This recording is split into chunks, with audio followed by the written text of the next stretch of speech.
అత్యుత్తమ ప్లేస్మెంట్స్ తో ఎంఎన్సీ కంపెనీలలో ఉద్యోగమే లక్ష్యమా? ఇంజనీరింగ్ చదవాలనే మీ పిల్లల కలని కేజీ రెడ్డి కాలేజ్ తో నిజం చేసుకోండి.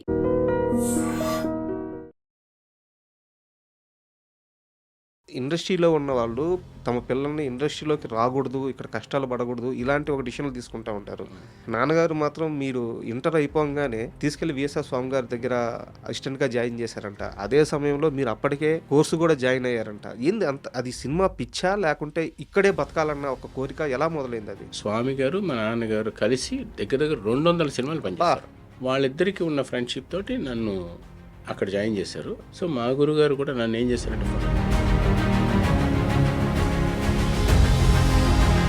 స్వామి గారు ట్రాలీ షాట్ అంటే మాత్రం ప్రసాద్ని పిలవండి అంటే నేరుగా మిమ్మల్నే పిలిచేవారంట. ఎందుకు సార్? టైమింగ్ నాకు తెలిసిన వాళ్ళని మా గురుగారు ఎక్కువ నన్ను లైక్ చేసి ఎప్పుడు ట్రాలీ తోయాలన్నా తెలుగు సినిమాల కంటే మీరు ముందు ఇంగ్లీష్ సినిమాలతో హిట్ కొట్టారు. కృష్ణవంశీ గారి ప్రభావం మీ పైన చాలా గట్టిగా పడింది అనుకోవచ్చు. ఆ మొండితనం, ఆయన్ని మొండి అని చెప్పాలా, ప్యాషన్ అని చెప్పాలా, ఏం మనకి పిచ్చే డెవిల్ డైరెక్ట్ ప్రాక్టికల్గా చూసే ఒకరోజు ఎవ్రీ షార్ట్ ఛాలెంజ్. ఒక్కోసారి నేను చచ్చిపోతానేమో అనుకుంటాను. ఇదేని వల్ల అంటే ఏ బాబాయ్ కొబ్బరి చెట్టు మీద నుంచి కెమెరాలో పెడితే కొబ్బరికాయలు ఇలా పడుతుంటే మహేష్ బాబు గారు ఎట్లా బయటకు వెళ్ళాలి, రియల్ షాట్. ఆ టైమింగ్కి నేను వదలకపోతే అతని మీద పడుతుంది. సినిమాలు అలా చేసాం. మరి పని రాక్షసు మురారి సినిమా క్లైమాక్స్ ఆ సాంగ్ పడడం కృష్ణ గారికి ఇష్టం లేదు. ఒక మంచి మాస్ సాంగ్ పడాలి. కృష్ణవంశీ గారితో కొంత విభేదించారు. బట్ సినిమా చూసిన తర్వాత ఆయన వెరీ సాటిస్ఫైడ్ అయ్యారు అని చెప్పేసి చెప్తూ ఉంటారు. ట్రూ. యాక్చువల్గా బాలకృష్ణ గారితో మీరు అసోసియేట్ అయిన ఫస్ట్ 2 సినిమాలు ఫ్లాప్, తర్వాత చాలా పెద్ద హిట్లు ఇచ్చారు. 2 సినిమాలు ఫ్లాప్ అయిన తర్వాత 3వ సినిమాకి కూడా మిమ్మల్ని కెమెరామెన్ గా పెట్టుకున్నప్పుడు అంటే ఇక్కడ సెంటిమెంట్ చాలా ఎక్కువ ఉంటాయి, మీకు తెలియదు కాదు. సినిమా ఆడేది కెమెరామెన్ వల్ల అయితే ఇంకా అసలు ఇంకేమన్నా డైరెక్టర్స్ పాయింట్ ఆఫ్ వ్యూలోనే. బోయపాటి గారితో అసోసియేషన్ ఎలా సెట్ అయింది సార్? అంటే వరుసగా సినిమాలు చేస్తున్నారు. చాలా జోవియల్ మనిషి, మంచి లిటరేచర్ తెలుసు. వినాయక్ గారు ఆది కథ చెప్పినప్పుడు కానీ 19 ఏళ్ళు కూడా లేని ఈ చిన్న కుర్రాడి మీద ఇంత వెయిట్, ఇంత సబ్జెక్ట్ వర్కౌట్ అవుద్దా అవదా అని మీకు ఎప్పుడన్నా డౌట్ వచ్చిందా? మీకు కానీ వినాయక్ కానీ ఎప్పుడన్నా? Yeah, very valuable question. But మాకు ఎప్పుడు రాలేదండి. ఎందుకంటే ఆ ట్రాక్టర్ పేలింది, అది అన్నిటికంటే పెద్ద బాగా ఎక్కువ ఎత్తేసి అది థర్డ్ యాక్సిడెంట్ నాకు. ఆ రోజు కూడా ఫట్ అనేస్తాను. లాస్ట్లో యాక్సిల్ ఇరిగిపోయింది. అది ట్రాక్టర్ ఎగిరిపోయింది. నేను ట్రాక్టర్ని పట్టుకుని పైకి వెళ్తున్నాను. నాకు తెలియదు దానికంటే ముందు టైర్ వెళ్ళిపోయింది. అది పడి కెమెరా మొత్తం. ఇంత కష్టం ఉంటుందా సార్? మేము చూసి ఉంటుందండి. తేజ గారు బాలీవుడ్కి వెళ్ళి అక్కడ సినిమాలు చేయడం, అక్కడ ఆయన 2 చిన్న లైట్లతో ఒక రోజు షూట్ తీస్తే అమీర్ ఖాన్ కూడా ఆశ్చర్యపోవడం. జస్ట్ ఐ వాష్ తప్ప it is.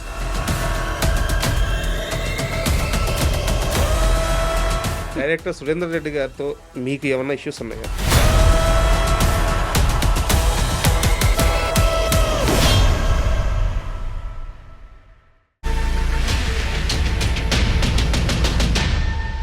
Hi, welcome to my show. తెరపై కనిపించే హీరోల్ని మనం ఆరాధిస్తాం, పూజిస్తాం, వాళ్ళని దేవుళ్ళుగా కొలుస్తాం. అయితే తెర వెనకాల చాలామంది కష్టం మనకి తెరపై హీరోల్ని అంత అద్భుతంగా కనపడడానికి కారణం. అలా తెర వెనకుండి కష్టపడే వాళ్ళల్లో సినిమాటోగ్రఫీ చాలా ప్రధానమైనది. ఈరోజు మనతో పాటు సి రాంప్రసాద్ గారు, సినిమాటోగ్రాఫర్. ఆయన జర్నీ 3 దశాబ్దాలకు పైగా తెలుగు సినీ పరిశ్రమలో ఉంది. ఆయన మాత్రమే కాదు, ఆయన తండ్రి గారు మాధవరావు గారు కృష్ణ గారికి తొలి సినిమా నుంచి చివరి వరకు మేకప్ మ్యాన్గా, అలాగే చాలామంది పెద్ద పెద్ద హీరోలకి తొలి సినిమాలకి మేకప్ వేసిన మేకప్ ఆర్టిస్ట్గా ఆయన గుర్తింపు ఉంది. సో ఇటువంటి లెజెండరీ సినిమాటోగ్రాఫర్ ఈరోజు మనతో ఉన్నారు. ఆయన్ని అడిగి ఆయన సినీ ప్రయాణం గురించి, సినిమా ఇండస్ట్రీలో మరిన్ని విశేషాల గురించి తెలుసుకుందాం. హాయ్ సార్, నమస్తే. సార్, మామూలుగా ఒక వ్యక్తి గురించి పరిచయం చేసేటప్పుడు ఏంటంటే వారు చేసిన సినిమాలు, వాళ్ళ జర్నీలు ఇలా ఉంటాయి సార్. బట్ మిమ్మల్ని పరిచయం చేస్తుంటే తెలుగు సినిమాతో పాటు మీ కుటుంబం సాగింది. మీ నాన్నగారి దగ్గర నుంచి మీరు అంటే అప్పటి ఎన్టీఆర్ దగ్గర నుంచి ఇప్పుడు 4వ తరం వాళ్ళని. సో ఈ మొత్తం అందరు హీరోలతో, ఇండస్ట్రీలో అందరితో మీ కుటుంబం అసోసియేషన్ ఉంది. అంటే సినిమాతో అసోసియేషన్ ఉంది. తెలుగు సినిమాతో కలిసి నడిచారు, తెలుగు సినిమాని నడిపించారు. So hats off sir. Thank you అండి, థ్యాంక్ యూ. ఇది ఒక రకంగా గిఫ్ట్ అంతే.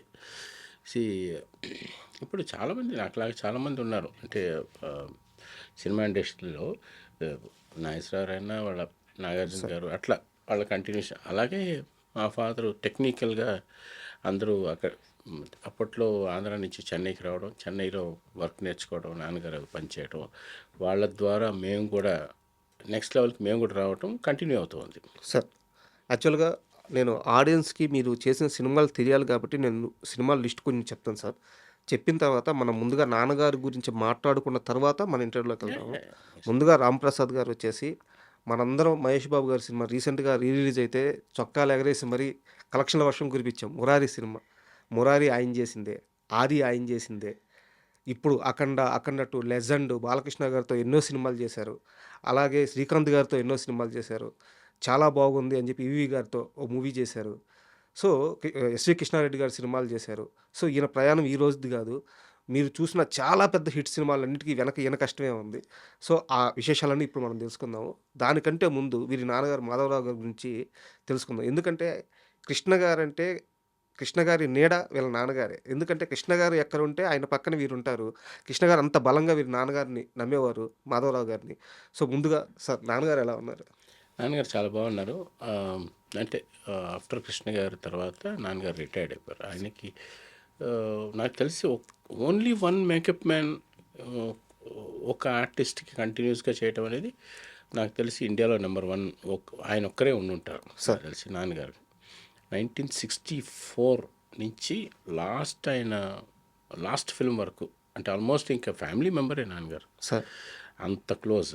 మేము కూడా కృష్ణ గారి ఇంటికి వెళ్ళేటప్పుడు మేము ఒక పెద్ద యాక్టర్ ఇంటికి వెళ్ళినట్టు వెళ్ళాం. మా సొంత ఇంట్లోకి, మా ఫ్యామిలీ మెంబర్ ఇంట్లోకి వెళ్ళినట్టే వెళ్తాం. అంత ఇంట్రాక్షన్ ఉంది నాన్నగారికి. ఇంకా ఆయన సొంత మనిషిలాగే. ఇంకా సార్ అంటే కృష్ణ గారు అంటే ఆషామాషి వ్యక్తి కాదు. తెలుగు సినిమా లెజెండరీ హీరోల్లో ఆయనకు ఒక స్థానం, ఆయన రేంజ్ కానీ మొత్తం వేరనమాట. అలాంటి ఒక హీరో తన కెరీర్ మొదటి నుంచి చివరి దాకా ఒక వ్యక్తితో ట్రావెల్ అవ్వాలంటే ఆయన ఎంత నమ్ముండాలి, వాళ్ళిద్దరి మధ్య ఎంత బాండింగ్ ఉండాలి. సో నాన్నగారికి కృష్ణ గారికి మధ్య ఉన్న ఆ స్పెషల్ బాండింగ్ ఎలా వర్కౌట్ అయ్యేది?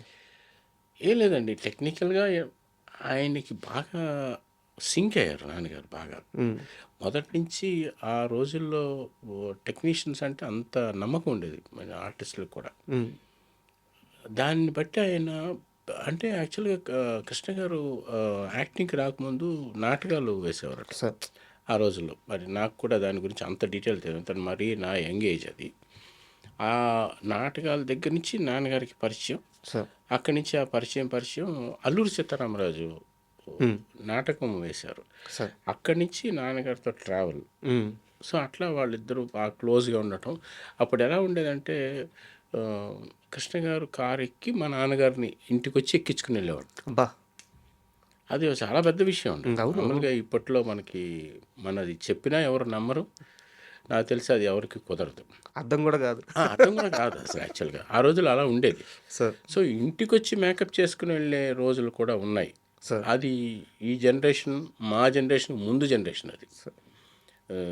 సావిత్రి గారు వాళ్ళందరూ ఏంటంటే మేము బాగా క్లోజ్గా తెలుసు. నాన్నగారు అప్పట్లో ఏంటంటే కంపెనీ మేకప్ ఉండేది. సార్ పర్సనల్ మేకప్ మ్యాన్ అనేది అంటే కూడా కంపెనీ మేకప్ ఉండేది. మెయిన్గా పెద్ద పెద్ద ఆర్టిస్టులు తప్ప మిగతా వాళ్ళందరికీ కంపెనీ మేకప్ మ్యాన్గా వాళ్ళే ఒక్కళ్ళే చేసేవారు. అందుట్లో ఏంటంటే ఇంటికి వచ్చి మేకప్ చేసుకుని వెళ్ళేవారు. ఆ రోజుల నుంచి నాకు తెలుసు. దాని తర్వాత ఇప్పుడు ట్రెండ్ ప్రకారం క్యారవాన్ల వరకు వచ్చాయి. సార్ సో అప్పటి నుంచి నాన్నగారు ట్రావెల్ అట్లా ఉండేది. అలాగా ఒక్కసారి ఆయన పర్సనల్ అయిన తర్వాత నాన్నగారు కంటిన్యూస్గా 350 సినిమాలు మొత్తానికి చేశారు. ఇంకా ఆయన ఎక్స్పైర్ అయినప్పుడు రోజు వరకు నాన్నగారు పక్కనే ఉన్నారు. Super sir. మామూలు జర్నీ గ్రేట్ అండి, అసలు చాలా గ్రేట్. ఒకసారి నేను ఏదో పని మీద కృష్ణ గారు ఇంటికి వెళ్ళినప్పుడు ప్రసాద్ పైన ఉన్నారు కృష్ణ గారు అంటే నేను డైరెక్ట్గా బెడ్రూమ్లోకి వెళ్ళి మాట్లాడాను. అంత క్లోజ్ ఇంట్రాక్షన్ ఇంకెవరు ఉంటారండి అలాగా. మీరు చిన్నప్పటి నుంచి ఇంకా ఇంట్లో తెలిసిన వ్యక్తి కాబట్టి చిన్నప్పటి నుంచి చాలా క్లోజ్. సార్ కృష్ణ గారితో మర్చిపోలేని ఒక ఇన్సిడెంట్ అంటే మీకు పర్సనల్గా ఏం షేర్ చేసుకుంటారు సార్? చాలా ఉన్నాయండి. ఒక్కటి మా కోసం ఎవరికి తెలియంది. యాక్చువల్గా నా రాంప్రసాద్ అని పేరు పెట్టిందే కృష్ణ గారు. నాకు యాక్చువల్ నా పేరు Shivaram Prasad. Okay. First cinema చేసినప్పుడు నన్ను కృష్ణ గారు ఇంట్రడ్యూస్ చేసింది పచ్చతోరణం అని రమేష్ బాబు హీరో. అవును సార్. సో ఆదుర్తి సుబ్బారావు గారు అబ్బాయి డైరెక్టర్. ఆదుర్ సుబ్బారావు చాలా పెద్ద డైరెక్టర్. అవునవును. ఆ, మన మన మూగ మూగ మనుషులు మనసులు అవును. డైరెక్టర్ అయిన అవును వాళ్ళ అబ్బాయి నాకు బాగా చదువుకున్న మనిషి. ఆయన డైరెక్ట్ చేసిన సినిమాకి నేను కెమెరామెన్. సార్. కృష్ణ గారు నన్ను పద్మాలయ ఇంట్రడ్యూస్ చేసింది. సార్ సరే, ఈ పేపర్లో అప్పుడు వేసేవారు, గుర్తుందా మీకు? అవును. టెక్నీషియన్స్ అంతా. టెక్నీషియన్స్ పేర్లు అయినప్పుడు మీడియా వచ్చి అడిగారు, ఉమ్. కెమెరామెన్ పరిచయం చేస్తున్నారు కదా, పేరు ఏంటి అంటే నేను శివరాం ప్రసాద్ అండి అన్న. శివరాం ప్రసాద్ కాదు, నేను చెప్తాను ఉండు అని. ఆయన పేరు, కృష్ణ గారి పేరు కూడా శివరాం ప్రసాద్. ఓకే. ఘట్టమనేని శివరామకృష్ణ ఆయన పేరు. ఉమ్. ఆయన కష్టాలు పడతాడు ఇలా ఉంటే, అందుకని నన్ను షార్ట్ చేసి రామ్ ప్రసాద్ అని పేరు పెట్టారు. ఓకే. సో అక్కడి నుంచి నేను రామ్ ప్రసాద్, నా క్లాస్మేట్స్ కానీ స్కూల్ మేట్స్ కానీ రామ్ ప్రసాద్ అంటే ఎవరికి తెలియదు, ఉమ్, ఉమ్. శివరాం ప్రసాద్ అని పిలుస్తారు. ఆ ఫస్ట్ సినిమా ఆయన చేంజ్ చేశారు నా పేరు. అక్కడి నుంచి నా పేరు మారి చాలా కాలం నేను రామ్ ప్రసాద్ అంటే నన్ను కాదన్నట్టు చూసేవాడిని. సార్ ఇంకంతకంటే అదృష్టం లేదు సార్. అలాంటి ఒక గొప్ప నటుడు పేరు పెట్టి పరిచయం చేసి ఇండస్ట్రీలోకి అలా మిమ్మల్ని వదిలిపెడితే ఈరోజు మీరు ఇంత మహావృక్షం అయిపోయారు. చాలా చాలా చాలా విషయాలండి. నేను మురారి చేసినప్పుడు కూడా first day first day release రోజు కృష్ణ గారు కూడా వచ్చారు, మా నాన్నగారు ఇద్దరు కలిసి, మాధవరావు మన ఇద్దరు వెళ్దాం, సినిమాకి వెళ్దామని చెప్పి సినిమాకి వెళ్ళి సంధ్యా 70mm సినిమా చూస్తాను. పెద్ద స్క్రీన్ అది. నేను కూడా వెళ్ళి థియేటర్లో కూర్చున్నాను. సినిమా చూసిన తర్వాత యాక్చువల్గా కృష్ణ గారు అబ్బాయి మహేష్ బాబు, ఆయనకి ఎంత ఉండాలి, మహేష్ బాబు సినిమాలో ఎంత బాగా చేశాడు ఆయన. ఫస్ట్ మాట్లాడిన మాట కృష్ణ గారు, మీ అబ్బాయి భలే ఇంగ్లీష్ పిక్చర్లా చేశాడయ్యా అని ఫస్ట్ నన్ను మెచ్చుకున్నారు. చూడండి ఆయన ఎంత పెద్ద మనసు. ఆ రోజుల్లో వాళ్ళ పద్ధతి నన్ను అప్రిషియేట్ చేశారు. వాళ్ళ అబ్బాయి దాంట్లో హీరో. బా, ఎంత పెద్ద విషయం అండి. గొప్పతనం సార్. ఐఎమ్ రియలీ అలాంటి హీరోలు, అలాంటి మనుషులు ఈ రోజుల్లో ఐ థింక్ ఇంక మనం చూడలేము అలాంటి వాళ్ళు. That is a very big. నా చోలారా నేను విన్నది అది. అంటే చాలా ఆనందంగా ఉంది సార్. ఇట్లాంటి ఏంటంటే మీలాంటి పెద్దలు చెప్తే కానీ మా జనరేషన్కి తెలియదు, మేము చూడలేము, మాకు తెలిసే అవకాశం లేదు. సో కృష్ణ గారి గురించి, నాన్నగారు లాంటి మేకప్ ఆర్టిస్టులు కానీ సీనియర్స్ గురించి ఇట్లా కొన్ని విషయాలు తెలుస్తుంటే లైట్గా గూస్బంప్స్ వస్తూ ఉంటాయి. అలాంటి చాలా విషయాలు ఉన్నాయి, మనం అంటే ఎక్స్ప్రెస్ చేయలేము. ఎందుకంటే మనకున్న డే టు డే ఉన్న స్పీడ్లో మనం కొన్ని చెప్పుకోలేము. ఇలాంటి సందర్భాల్లో చెప్పుకోవాలంటే ఆనందపడుతున్నాం. Thank you sir. అండ్ మీ కెరీర్ విషయానికి వస్తే అదేంటి సార్, ఎవరన్నా ఇండస్ట్రీలో ఉన్న వాళ్ళు తమ పిల్లల్ని ఇండస్ట్రీలోకి రాకూడదు, ఇక్కడ కష్టాలు పడకూడదు, ఇలాంటి ఒక డిసిషన్లు తీసుకుంటూ ఉంటారు. నాన్నగారు మాత్రం మీరు ఇంటర్ అయిపోగానే తీసుకెళ్ళి విఎస్ఆర్ స్వామి గారి దగ్గర అసిస్టెంట్గా జాయిన్ చేశారంట. అదే సమయంలో మీరు అప్పటికే కోర్సు కూడా జాయిన్ అయ్యారంట. ఏంది అంత, అది సినిమా పిచ్చా లేకుంటే ఇక్కడే బతకాలన్న ఒక కోరిక ఎలా మొదలైంది అది? లేదండి, యాక్చువల్గా నాకు బేసిక్గానే కొంచెం ఆర్ట్ మీద ఒక మంచి ఇంట్రెస్ట్ ఉంది. ఎందుకంటే మా ఆర్టిస్టిక్ ఫ్యామిలీ, నాన్నగారు కూడా ఒక బేసిక్గా ఆర్టిస్టిక్గా మేకప్ అనేది ఒక ఆర్ట్ యాక్చువల్గా. అలాగే మదర్ కూడా బాగా, మదర్కి ఒక వోకల్ మీద మంచి గ్రిప్ ఉంది. అలాగే మా మదర్ సైడ్ వాళ్ళందరూ సంగీతం మీద ఒక మంచి గ్రిప్ ఉంది. సో నేను ఎప్పుడు నేర్చుకోలేదు, కానీ మా సిస్టర్ కూడా అరంగేట్రం చేసి డాన్స్ అదంతా చేయటం ఇంట్లో ఒక కల్చర్ లాగా ఉండేది. చెన్నైలో ఎలా ఉండేదంటే చాలా బ్యూటిఫుల్ కల్చర్ ఉండేది. ఫ్యామిలీస్, లేడీస్ ఉంటే ఆ ఇంట్లో 3 పిల్లలు ఉన్న ఒక అమ్మాయి ఉందనుకోండి, ఆ పిల్ల డాన్స్ నేర్చుకోవాలి, అంటే సంగీతం నేర్చుకోవాలి. పిల్లలంటే ఏదైనా వైలిన్ కానీ ఏదైనా ఒక ఇన్స్ట్రుమెంటేషన్ ఏదైనా నేర్చుకోవాలి. ఆర్ట్ వైపు ఒక ఇంట్రెస్ట్ చూపించేవాడు సంగీతం. ఇది చెన్నై స్టైల్. అందుకనే టెంపుల్ సిటీ అంటారు దాన్ని. అవును. టెంపుల్స్కి బాగా ఫేమస్. ఎక్కువ భక్తికి సంబంధించిన విషయాల్లో ఎక్కువ ఉండేది. మాకు పక్కనే సార్ నెల్లూరు, చెన్నై అది ఉండేది. సో అలాగే నాకు బేసిక్గా దాని మీద ఇంట్రెస్ట్ ఉంది సార్. నేను యాక్చువల్గా పైలట్ అవ్వాలనుకున్నాను. సో ఆఫ్టర్ 12th, అప్పుడు ఏంటంటే 12th తర్వాత, ఇప్పటికీ అదే ఉంది, 12th తర్వాత పైలట్ అవ్వాలనుకున్నాను. సో అది మోర్ ఎక్స్పెన్సివ్ సార్. దాంతో నాకు సినిమాటోగ్రఫీ మీద కూడా ఇంట్రెస్ట్ ఉంది.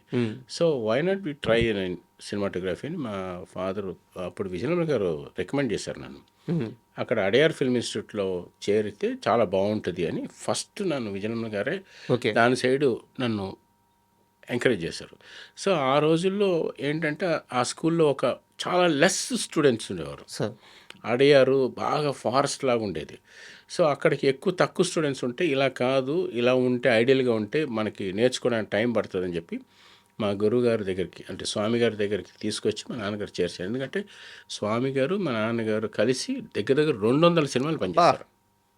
కృష్ణ గారు 150 సినిమాలు ఓన్లీ సింగిల్ కెమెరామెన్గా విఎస్ఆర్ స్వామి గారు పనిచేశారు. సార్ వాళ్ళిద్దరికీ ఉన్న ఫ్రెండ్షిప్ తోటి నన్ను అక్కడ జాయిన్ చేశారు. సార్ సో మా గురుగారు కూడా నన్ను ఏం చేశారంటే ఫస్ట్ డైరెక్ట్గా కెమెరామెన్ దగ్గర కాకుండా టెక్నికల్గా అసలు వాట్ ఈస్ కెమెరా అని నేర్చుకోవాలని చెప్పి కెమెరా డిపార్ట్మెంట్లో జాయిన్ చేసి 1 ఇయర్ తర్వాత ఆయన కింద అసిస్టెంట్. ముందు కెమెరా అసిస్టెంట్ అసలు కెమెరా అంటే ఏంటి, ఓకే అసలు ఫిల్మ్ అంటే ఏంటి సార్ అనేది ముందు నేర్చుకోవాలని చెప్పి సిస్టమేటిక్గా యాక్చువల్గా I'm feeling proud one of ఈ టైంలో నేను ప్రౌడ్గా ఫీల్ అవుతాను. ఎందుకంటే నేను ఒక డ్రైవింగ్ కానీ కెమెరా కానీ అన్నీ సిస్టమేటిక్గా నేర్చుకున్నాను. సార్ ప్రొసీజర్ ఫస్ట్ కెమెరా అంటే ఏంటి, టెక్నికల్గా అసలు కెమెరా ఏం చేస్తుంది, ఏం చేయాలి, ఏం చేయకూడదు అనేది నేర్చుకున్న తర్వాత సినిమాటోగ్రఫీలోకి వచ్చాను. కానీ దట్ ఈస్ అ ప్రొసీజర్. మీది మామూలు అదృష్టం కాదు సార్. ఎందుకంటే స్వామి గారు అంటే ఆయన లెజెండరీ సినిమాటోగ్రాఫర్. ఆయన చేసిన సినిమాలు కానీ ఆయన పనిచేసిన వాళ్ళు కానీ బాపు గారి సినిమాలు చేశారు, విశ్వనాథ్ గారి సినిమాలు చేశారు, అప్పటి సీనియర్ హీరోలు అందరితో వర్క్ చేశారు. సో అలాంటి పెద్ద లెజెండరీ సినిమాటోగ్రాఫర్ దగ్గర మీరు ఓనమాలు నేర్చుకున్నారంటే అది జీవితం మొత్తంకి పనికొచ్చే పాఠాలు కదా. సో అందరికీ దక్కే అవకాశం కాదు అది. యా స్వామి గారు అంటే మా గురుగారు అంటే ఈజ్ లైక్ హాలీవుడ్ స్టాండర్డ్లో ఉండే కరెక్ట్ ఒక కెమెరామెన్. ఎందుకంటే ఆయన బ్లాక్ అండ్ వైట్ సినిమాల నుంచి సార్ అసాధ్యుడు అనే పిక్చర్ ఫస్ట్ మా గురుగారికి. అక్కడంటే బ్లాక్ అండ్ వైట్ సినిమాలు చేయటం అంటే అది not a normal thing. Colour cinematography చేయటం అంటే ఇప్పుడు ఫిల్మ్ చేయటం అంటే పెద్ద కష్టం. డిజిటల్ వచ్చిన తర్వాత ఫిల్మ్ కంటే ముందు బ్లాక్ అండ్ వైట్ చేయడం ఇంకా కష్టం. సార్ ఎందుకంటే దాని టెక్నికల్ టర్మ్స్లో చెప్పాలంటే చాలా లో స్పీడ్ ఫిల్మ్ తోటి చాలా హెవీ లైట్స్ వాడి చేయాలి. సార్ అంటే చాలా ఇమాజినేషన్ ఒక థింకింగ్ ఉండాలి. సో దాంతో బ్లాక్ అండ్ వైట్ చేయాలి. సో అది it is very difficult to talk about technical things. So అలా చేసిన కెమెరామెన్ దగ్గర నేర్చుకోవడం అనేది చాలా పెద్ద విషయం. అంటే మా గురుగారు ఒక డిసిప్లైన్డ్, ఆయన గురుగారు కూడా చాలా వెరీ పవర్ఫుల్, సార్ లక్ష్మణ్ గోరే గారు. ఓకే సో వీళ్ళందరూ పెద్ద పెద్ద వాళ్ళు అనమాట. వాళ్ళంతా హై స్టాండర్డ్ సినిమాటోగ్రఫీ నుంచి అక్కడ మేము నేర్చుకోవడం అంటే మేము ఆ టైంలో పుట్టడమో లేకపోతే ఆయన దగ్గర నేర్చుకోవడం ఆ అదృష్టం. ఈ రోజుకి అది ఫాలో అవుతున్నాం. సార్ అంటే స్వామి గారి దగ్గర నాకు తెలిసి చాలామంది అసిస్టెంట్లు ఉండేవారంట. సో ఇప్పుడు మనం చూస్తున్న గోపాల్ రెడ్డి గారు కానీ లేకుంటే చోటా కానీ మీరందరూ కూడా అక్కడి నుంచి ఒకానొక టైంలో మీరందరూ అక్కడి నుంచి వచ్చిన వాళ్ళే. బట్ ఎంతమంది ఉన్నా సరే స్వామి గారు ట్రాలీ షాట్ అంటే మాత్రం ప్రసాద్ని పిలవండి అండి నేరుగా మిమ్మల్నే పిలిచేవారంట. ఎందుకు సార్? ఎస్ అదే చెప్పాను కదండి. మాకు ఒక మంచి రిథమ్, అదే ఒక ఆర్టిస్టిక్ రిథమ్ సింక్ నాకు తెలుసు సార్. ఇది again it is time line. అది ఏంటంటే ఆ సౌండ్ సింక్ చాలా ఇంపార్టెంట్. అంటే తాళం వేస్తాం కదండి, తాళానికి ఇన్ని నోట్స్ అని ఉంటుంది, సార్ 1, 4, 8 అని బార్ కౌంట్స్ ఉంటాయి. అట్లాంటి సింక్లో కెమెరా కూడా మూవ్ అవ్వాలి. ఓకే. సో ఆ సౌండ్తో పాటు నేను కెమెరాని మూవ్ చేసే ఆ టైమింగ్ నాకు తెలిసిన వాళ్ళని మా గురుగారు ఎక్కువ నన్ను లైక్ చేసి ఎప్పుడు ట్రాలీతో వేయాలన్నా ఎప్పుడు ఏం చేయాలన్నా నన్ను పిలిచేవారు. సార్ అది సింక్ అవడం నాకు బాగా నా లైఫ్కి చాలా ఇంపార్టెంట్ అయింది. చాలా ఇప్పుడు ఒక మంచి రేంజ్లో ఉన్నానంటే మనిషికి సింక్ అనేది చాలా ఇంపార్టెంట్, తాళం అనేది చాలా ఇంపార్టెంట్, మ్యూజిక్ అనేది ఇంపార్టెంట్ అనేది ఆఫ్టర్ సో మెనీ ఇయర్స్ నాకు అర్థమైంది. సార్ అండ్ ఈ ప్రయాణంలో తొలి అవకాశం అంటే ఇక్కడ చాలా డౌట్లు ఉన్నాయి సార్ నాకు. తొలి అవకాశం రావడానికి మీ గురువు గారు కారణమయ్యారా, కృష్ణ గారు కారణమయ్యారా, మీ నాన్నగారు కారణమయ్యారా, అన్ని రోజులు మీరు పడ్డ కష్టం కారణమైందా? తొలి అవకాశం ఎలా వచ్చింది? ఫస్ట్ అవకాశం అనేది అప్పట్లో యంగ్ జనరేషన్కి ట్రాన్సిషన్ టైంలో సార్ నాకు అంటే ఆటోమేటిక్గా ఎలా ఉండేదంటే అప్పుడు బాగా వర్క్ చేస్తుంటే మాకు డైరెక్టర్స్ మమ్మల్ని చూసి ఎంకరేజ్ చేసేవారు. సార్ బి గోపాల్ గారు కానీ, తర్వాత కోదండరావు రెడ్డి గారు కానీ, వీళ్ళ దాసరి నారాయణరావు గారు కానీ, పెద్ద మా గురుగారు, ఆయన కూడా వీడు తొందరగా కెమెరామెన్ అవుతాడు అని చెప్పేవారు. సో అదే మౌత్ పబ్లిసిటీ. అప్పట్లో మీడియా అదంతా ఉండేది కాదు కదా. కరెక్ట్. సో అలాగా మాకు ఛాన్స్ వచ్చి మేము కొన్ని సంవత్సరాల తర్వాత మేము కూడా ఇండిపెండెంట్గా చేస్తే బాగుంటుంది. ప్యాషన్ తొందరగా చేయాలి, డబ్బులు సంపాదించాలి కాదు, ప్యాషన్ మనం కూడా సినిమా చేయాలి, నిరూపించుకోవాలనేది ఒకటి ఉండేది. సో దానివల్ల ట్రై చేస్తున్నప్పుడు ఆ, మన మన స్కిల్ని బట్టి మాకు సినిమా వచ్చేది. Sir so it is just like ఇప్పుడు ఎలా జరిగేదో అప్పుడు ఇంకొకలాగా అదొక వేవ్ సార్. పలానా వ్యక్తి పని బాగా చేస్తున్నాడు, బాగా చేశాడు. ఇండస్ట్రీలో ఒక టాక్. ఎస్, అలాంటిది వచ్చేది. ఇప్పుడు ఏ కెమెరామెన్ దగ్గర ఏ అసిస్టెంట్లు బాగా చేస్తున్నారని అనలైజ్ చేసేవాళ్ళు సార్. అప్పుడు. అర్థమైంది. స్వామి గారి దగ్గర ప్రసాద్ బాగా చేస్తాడంట, ప్రసాద్ బాగా ట్రాలీతో వస్తాడంట, టైం అదే సింక్ బాగా తెలుసు అనేది ఒక అది ఆటోమేటిక్గా ఒక టాక్ వచ్చేది. కరెక్ట్. దాన్ని బట్టి వాళ్ళ కెరీర్ డిసైడ్ అయ్యేది. సార్ అండ్ మీ కెరీర్ స్టార్ట్ అయిన తర్వాత అంటే సారీ టు సే దిస్, చాలా సంవత్సరాలు మీకు ఒక పెద్ద హిట్ పడడానికి టైం పట్టింది ఎస్. సినిమాటోగ్రాఫర్. ఇంకా గట్టిగా మాట్లాడితే తెలుగు సినిమాల కంటే మీరు ముందు ఇంగ్లీష్ సినిమాలతో హిట్ కొట్టారు. యాక్చువల్గా ఫస్ట్ 1-2 సినిమాలు నాకు పెద్ద డిసప్పాయింటెడ్గా అనిపించింది. అంటే పెద్ద సక్సెస్ కాలేదు. సార్ చాలామందికి తెలియదు యాక్చువల్గా నన్ను సక్సెస్ఫుల్ కెమెరామెన్ కానీ అందరికీ పరిచయం.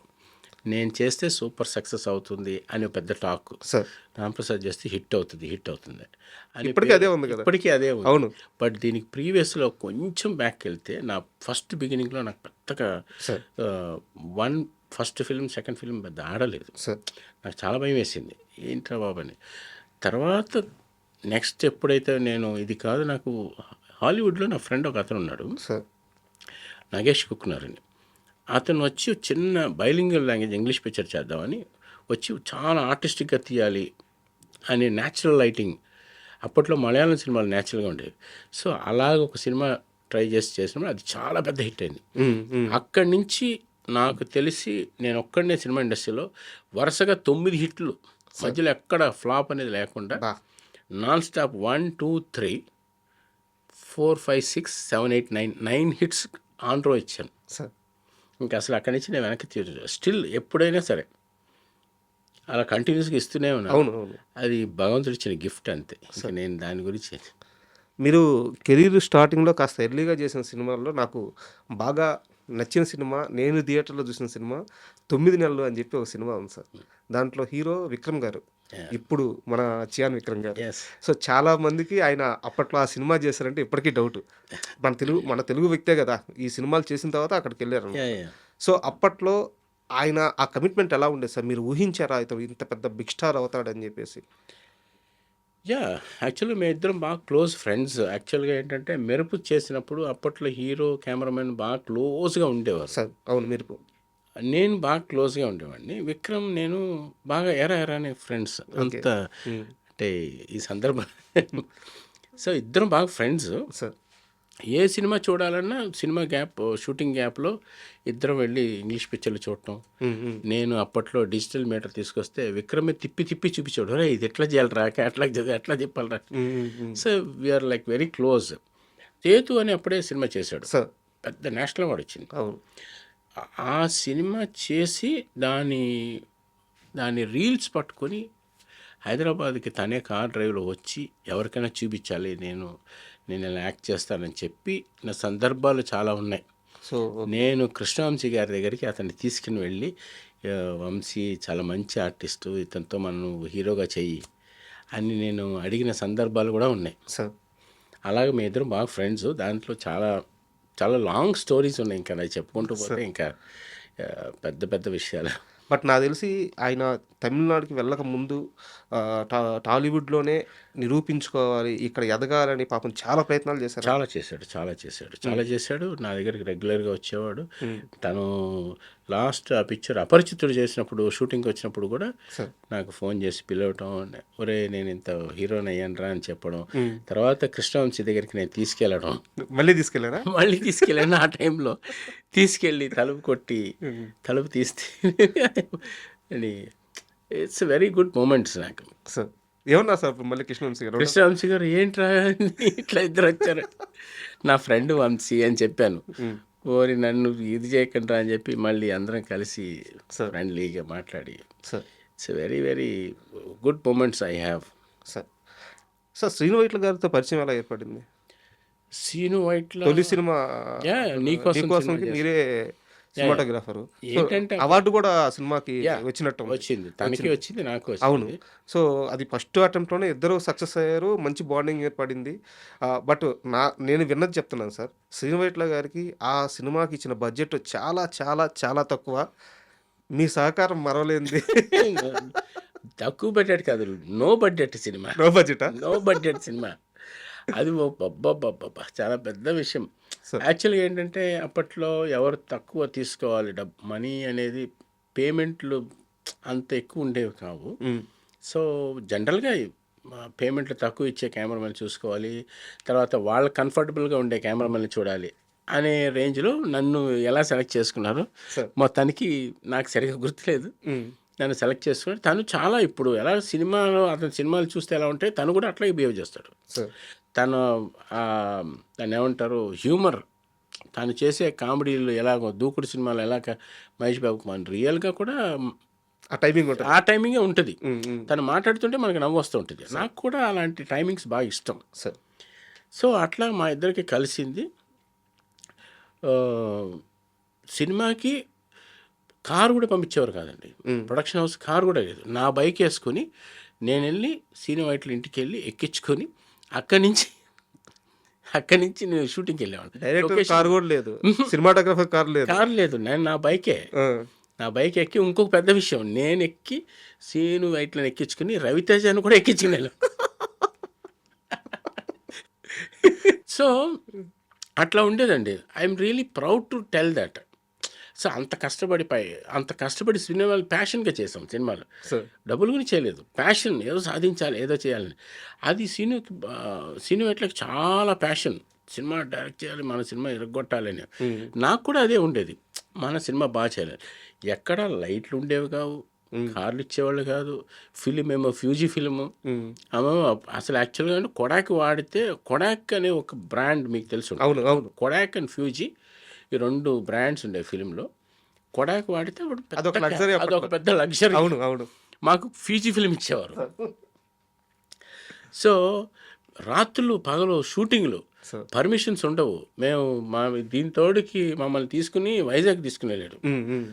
తీసుకెళ్తే అక్కడే పర్మిషన్, ఇది లొకేషన్ పర్మిషన్ కావాలంటే అప్పట్లో 10,000 5,000 అలా కట్టాలి. సార్. అక్కడికి వెళ్ళిపోయేవాళ్ళం. అక్కడ పర్మిషన్ లేదు, మమ్మల్ని రానిచ్చేవాళ్ళు కాదు. హ్మ్. నేను ఫోన్ చేసి, ఏంటయ్యా ఇది షూటింగ్, పర్మిషన్ లేదు, డబ్బులు లేవంటున్నారంటే, రాంప్రసాద్ అక్కడ ఏం బాగుంది, ఇక్కడ తీసేద్దాం అనేవాడు. ఇక్కడ పర్మిషన్ అక్కర్లేదు. ఇలాగ మొత్తం సినిమా అంతా తీసేసాం. బట్ ఆ ప్యాషన్కు మరి అందుట్లోనే వెతికేవాళ్ళం. So when you see the film, ఆ లొకేషన్లోనే కాకుండా ఇక్కడ ఎలా తీయచ్చు, ముందు నాకు అది అలవాటు అయిపోయింది. సార్. నా లైఫ్ మొత్తం ఏదన్నా ఒక వెరీ మనకి నచ్చని ప్లేస్లో అయినా సరే దాంట్లో ఏది బాగుంటుందో అది పిక్ చేయాలి. అలా డిఫికల్టీస్ని బాగా గట్టిగా పట్టుకున్నాం. సార్. సో అది నాకు లైఫ్లో భలే యూస్ అయింది. ఏ లొకేషన్లో అయినా సరే I can see one nice point, nice location I can uh see. Block పట్టుకోగలం. ఆ బ్లాక్ పట్టుకోగలుగుతాం, వెతుకుతాం. మంచి లొకేషన్లో షార్ట్ తీయడం గొప్ప కాదు, సార్. మనకు ఉన్న దాంట్లో వెతికి దాన్ని పట్టుకుని తీయటం అనేది చాలా అదే కదా సార్ రియల్గా చాలా హైలైట్. అవును. అది నాకు లైఫ్ టీచ్ చేసింది. ఆ సినిమా స్లోగా, ఆ సినిమాని కాదండి, ప్రతి సినిమాలోనూ మనకి ఏదో ప్రాబ్లం ఉంటుంది. మనకి అన్ని లొకేషన్స్ నచ్చినవి దొరకవు. సార్. సో మనం నచ్చినట్టుగా మనం తీయగలగాలి, సార్. మనం దాన్ని వెతకాలి. అది సార్. సో ఆ వెతకడం అనేది నాకు లైఫ్ నేర్పించింది. ప్రతి సినిమా ఒక్కొక్క ఎక్స్పీరియన్స్. నీకోసం సినిమాకే ఏదో సెట్, పాత సెట్ ఉంటే సాంగ్ కూడా నీకోసం అది ఒక మంచి ఇన్సిడెంట్. యాక్చువల్గా చంద్రలేఖ కృష్ణవంశీ వంశీ గారి మూవీ, కృష్ణవంశీ గారి మూవీ, నాగార్జున మన అన్నపూర్ణ స్టూడియో డౌన్లో, సార్. కింద డౌన్లో ఒక సెట్ వేశారు. వాళ్ళు బాగా బ్యూటిఫుల్గా తీశారు. అది రూయిన్ అయిపోయింది. ఇంక పాడైపోయింది. అన్నీ పడిపోయి, పిల్లర్స్ అన్ని పడిపోయి ఎలా ఉంటే, అక్కడ మన సీను వైట్ల సేమ్ ఈ స్టైల్ ఉంటుంది కదా, హ్యూమర్గా ఉంటుంది. రాంప్రసాద్ అక్కడ బాగుంటుంది, ఇక్కడ తీద్దామయ్యా అని. అది చూడు, ఆ పాత పాడిపోయిన దాంట్లో ఒక కొత్తదనం పట్టుకుందామని. ఎందుకంటే డబ్బులు ఇవ్వకలేదు కదా. నేను నవ్వుకొని సరే అని చెప్పి అక్కడ షార్ట్స్ కంపోజ్ చేసి తీస్తే, ఆ సాంగ్ చూసి నాకు మురారి సినిమా వచ్చింది. సార్. అది ఎంత పెద్ద మ్యాటర్ చూడండి, కరెక్ట్. అది ఎంత పెద్ద విషయం. నాకు మధ్యాహ్నం 2ంటికి ఫోన్ వచ్చింది. కృష్ణవంశీ గారు ఫోన్ చేశారు. ఫోన్ చేసి ఆ సాంగ్ నువ్వేనా తీసిందని, ఒక్కసారి ఆ సాంగ్ నా దగ్గర ఆ క్యాన్ తీసుకెళ్ళి వేయటానికి ప్రాజెక్ట్ అన్నపూర్ణ స్టూడియోలో వేయటానికి నా దగ్గర డబ్బులు లేవు. ఏం పాట సార్ అది? నీకోసం title నీకోసం song. అనే ఆ, సాంగ్ ఉంది కదా, okay. మహేశ్వరి. అవును అవును. ఆ సాంగు నన్ను చూపించమన్నాడు వంశీ గారు. నేను ఆ క్యాన్ పట్టుకొని అన్నపూర్ణ ప్రీవ్యూ థియేటర్కి వెళ్ళాను. అక్కడ ప్రీవ్యూ థియేటర్లో ఆయన చాలా పాత ఓల్డ్ మన ఆపరేటర్, ఆయన ఇప్పుడు కూడా ఉన్నాడు. బా ఆయన పేరేంటి గుర్తు రావట్లేదు. చాలా సీనియర్ టెక్నీషియను. ఆయన దగ్గరికి వెళ్ళి, భయ్యా ఈ క్యాను వేస్తారా ఒకసారి అంటే, ఇంత డబ్బులు అవుతాయమ్మా అన్న. సార్ అది సర్లే, నన్ను చూసి నన్ను బాగా పరిచయం. సరేలే నేను వేస్తాలే, నీకు ఎందుకు, నేను చూసుకుంటాను అంటే. ఆయన ఇప్పటికీ ఉన్నాడు. ఆయన అప్పుడు ఫ్లోర్ ఇన్ఛార్జిగా కింద 7 ఏకర్స్లో పనిచేస్తున్నారు. నేనంటే చాలా అభిమానం. ఆయన సరే ఫ్రీగా ఎవరికి చెప్పకుండా ప్రాజెక్ట్ చేస్తే వంశీ చూసి నాకు సినిమా ఇచ్చారండి. మురారి ఇచ్చారు. సో చూడండి ఎక్కడ ఉందో, ఎంత ఎంత లైఫ్ చూసి. అంటే వర్క్ను ప్రేమిస్తే వచ్చే గౌరవం, అది వచ్చే అవకాశం అసలు నాకు ఎక్స్ప్రెస్ చేయడం రావట్లేదు కానీ, బట్ అర్థమవుతుంది సార్. ట్రెమెండస్ లైఫ్ చూశానండి. సార్ సో చెప్పుకుంటూ వెళ్తే అసలు ఒక 3 years మాట్లాడచ్చు. అండ్ మురారి మార్చింది ఒక్క మీ జీవితాన్నే కాదు, మహేష్ బాబు గారి జీవితాన్ని మార్చింది, మీ జీవితాన్ని మార్చింది. కృష్ణ గారికి లైఫ్లో ఎనలేని ఆనందాన్ని ఇచ్చింది. కృష్ణ గారి ఫ్యాన్స్కి, మహేష్ బాబు ఫ్యాన్స్కి మురారి అనేది ఒక ఎమోషన్. అంటే అన్ని సినిమాలు ఒక ఎత్తు, మురారి మాత్రం ఒక ఎత్తు. సో ఆ అద్భుతాన్ని చిత్రీకరించిన వ్యక్తి మీరు. Thank you. సో ఆ మురారి గురించి మనం కాస్త ఎక్కువగా మాట్లాడుకుందాం సార్. తప్పకుండా. అండ్ ఫస్ట్ క్వశ్చన్ వచ్చేసి, సినిమాలు పక్కన పెడితే కృష్ణవంశీ గారి ప్రభావం మీ పైన చాలా గట్టిగా పడింది అనుకోవచ్చా రియల్ లైఫ్లో కూడా? ఆ మొండితనం. ఎస్ అండి, కృష్ణవంశీ గారు వెరీ ప్యాషనెట్ డైరెక్టర్. సార్ ఆయన్ని మొండి అని చెప్పాలా, ప్యాషన్ అని చెప్పాలా, నాకు ఇప్పటికీ ఇంకా ఆలోచిస్తే నేను సపరేట్గా ఆలోచించాలి దాని గురించి. అది మొండి కాదు, ఇంకోటి ఫ్యాషన్ కూడా కాదు సార్, పిచ్చే. ఎందుకంటే డెవిల్ డైరెక్టర్. ప్రాక్టికల్గా చూసే ఒకరోజు సెట్లో ఉన్నాను, నక్షత్రం సినిమాకి సార్. జస్ట్ హీరో సర్టిఫికేట్లు అట్లా ఎగరాలి. ఒక ఫైట్ అయింది, ఒక షాట్ కొడతాడు, ఒక పంచిస్తాడు, హీరో సర్టిఫికేట్ అట్లా ఎగరాలి. నేను 7:30కి వెళ్ళి కృష్ణవంశీ గారు ఏదైనా చూస్తున్నాను. నేను జస్ట్ అక్కడ కిషోర్ అని చెప్పి అసోసియేట్ తెలిసిన వ్యక్తి అయితే లోపలికి ఎంటర్ అయ్యాను. కృష్ణవంశీ గారు ఏదని చెప్పి మొత్తం అటు చూస్తున్నా. ఒక వ్యక్తి చిన్న షార్ట్ వేసుకొని, ఒక పాత బనీన్ వేసుకొని, జుట్టు కూడా సరిగ్గా దూకోలేదు, మట్లో కూర్చొని ఆయన పేపర్లు ఎగరేస్తున్నాడు. ఎందుకంటే ఇంతకుముందు అసిస్టెంట్లు ఎగరేశారంట, ఒక 6 సార్లు ఎగరేశారంట, పేపర్లో ఆయనకి కావాల్సినట్టు దిగలేదంట. అసలు వంశీ గురించి నాకు తెలిసినట్టుగా ప్రపంచంలో వంశీ గురించి ఎవరికి తెలియదండి. నాకు అసలు నేనే చెప్తాను. నెక్స్ట్ ఇంకో కాస్త ఒక 1.5 hour 2 hour అయింది సార్. షార్ట్ చూస్తున్నాడు, 4 ఇడ్లీలు పెట్టుకొని వచ్చారు, ఇటు తిన్నారు. ఏం తింటాడో తెలియదు. నేను వెనకాలే ఉన్నా. ఇటు తిన్నారు, అసలు ఎన్ని తిన్నారో అక్కడ ఏమున్నాయో ఆయన పట్టించుకోలేదు.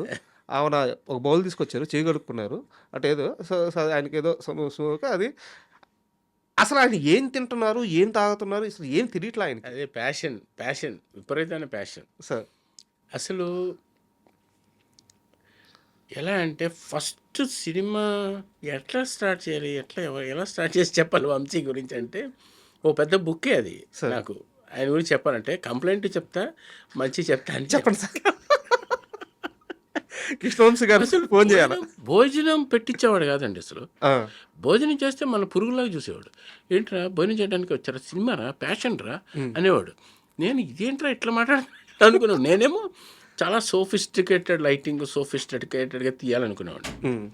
తనేమో అసలు దాని గురించి ఏమైపోయినా పర్లేదు అనుకునే పర్సన్ అతను.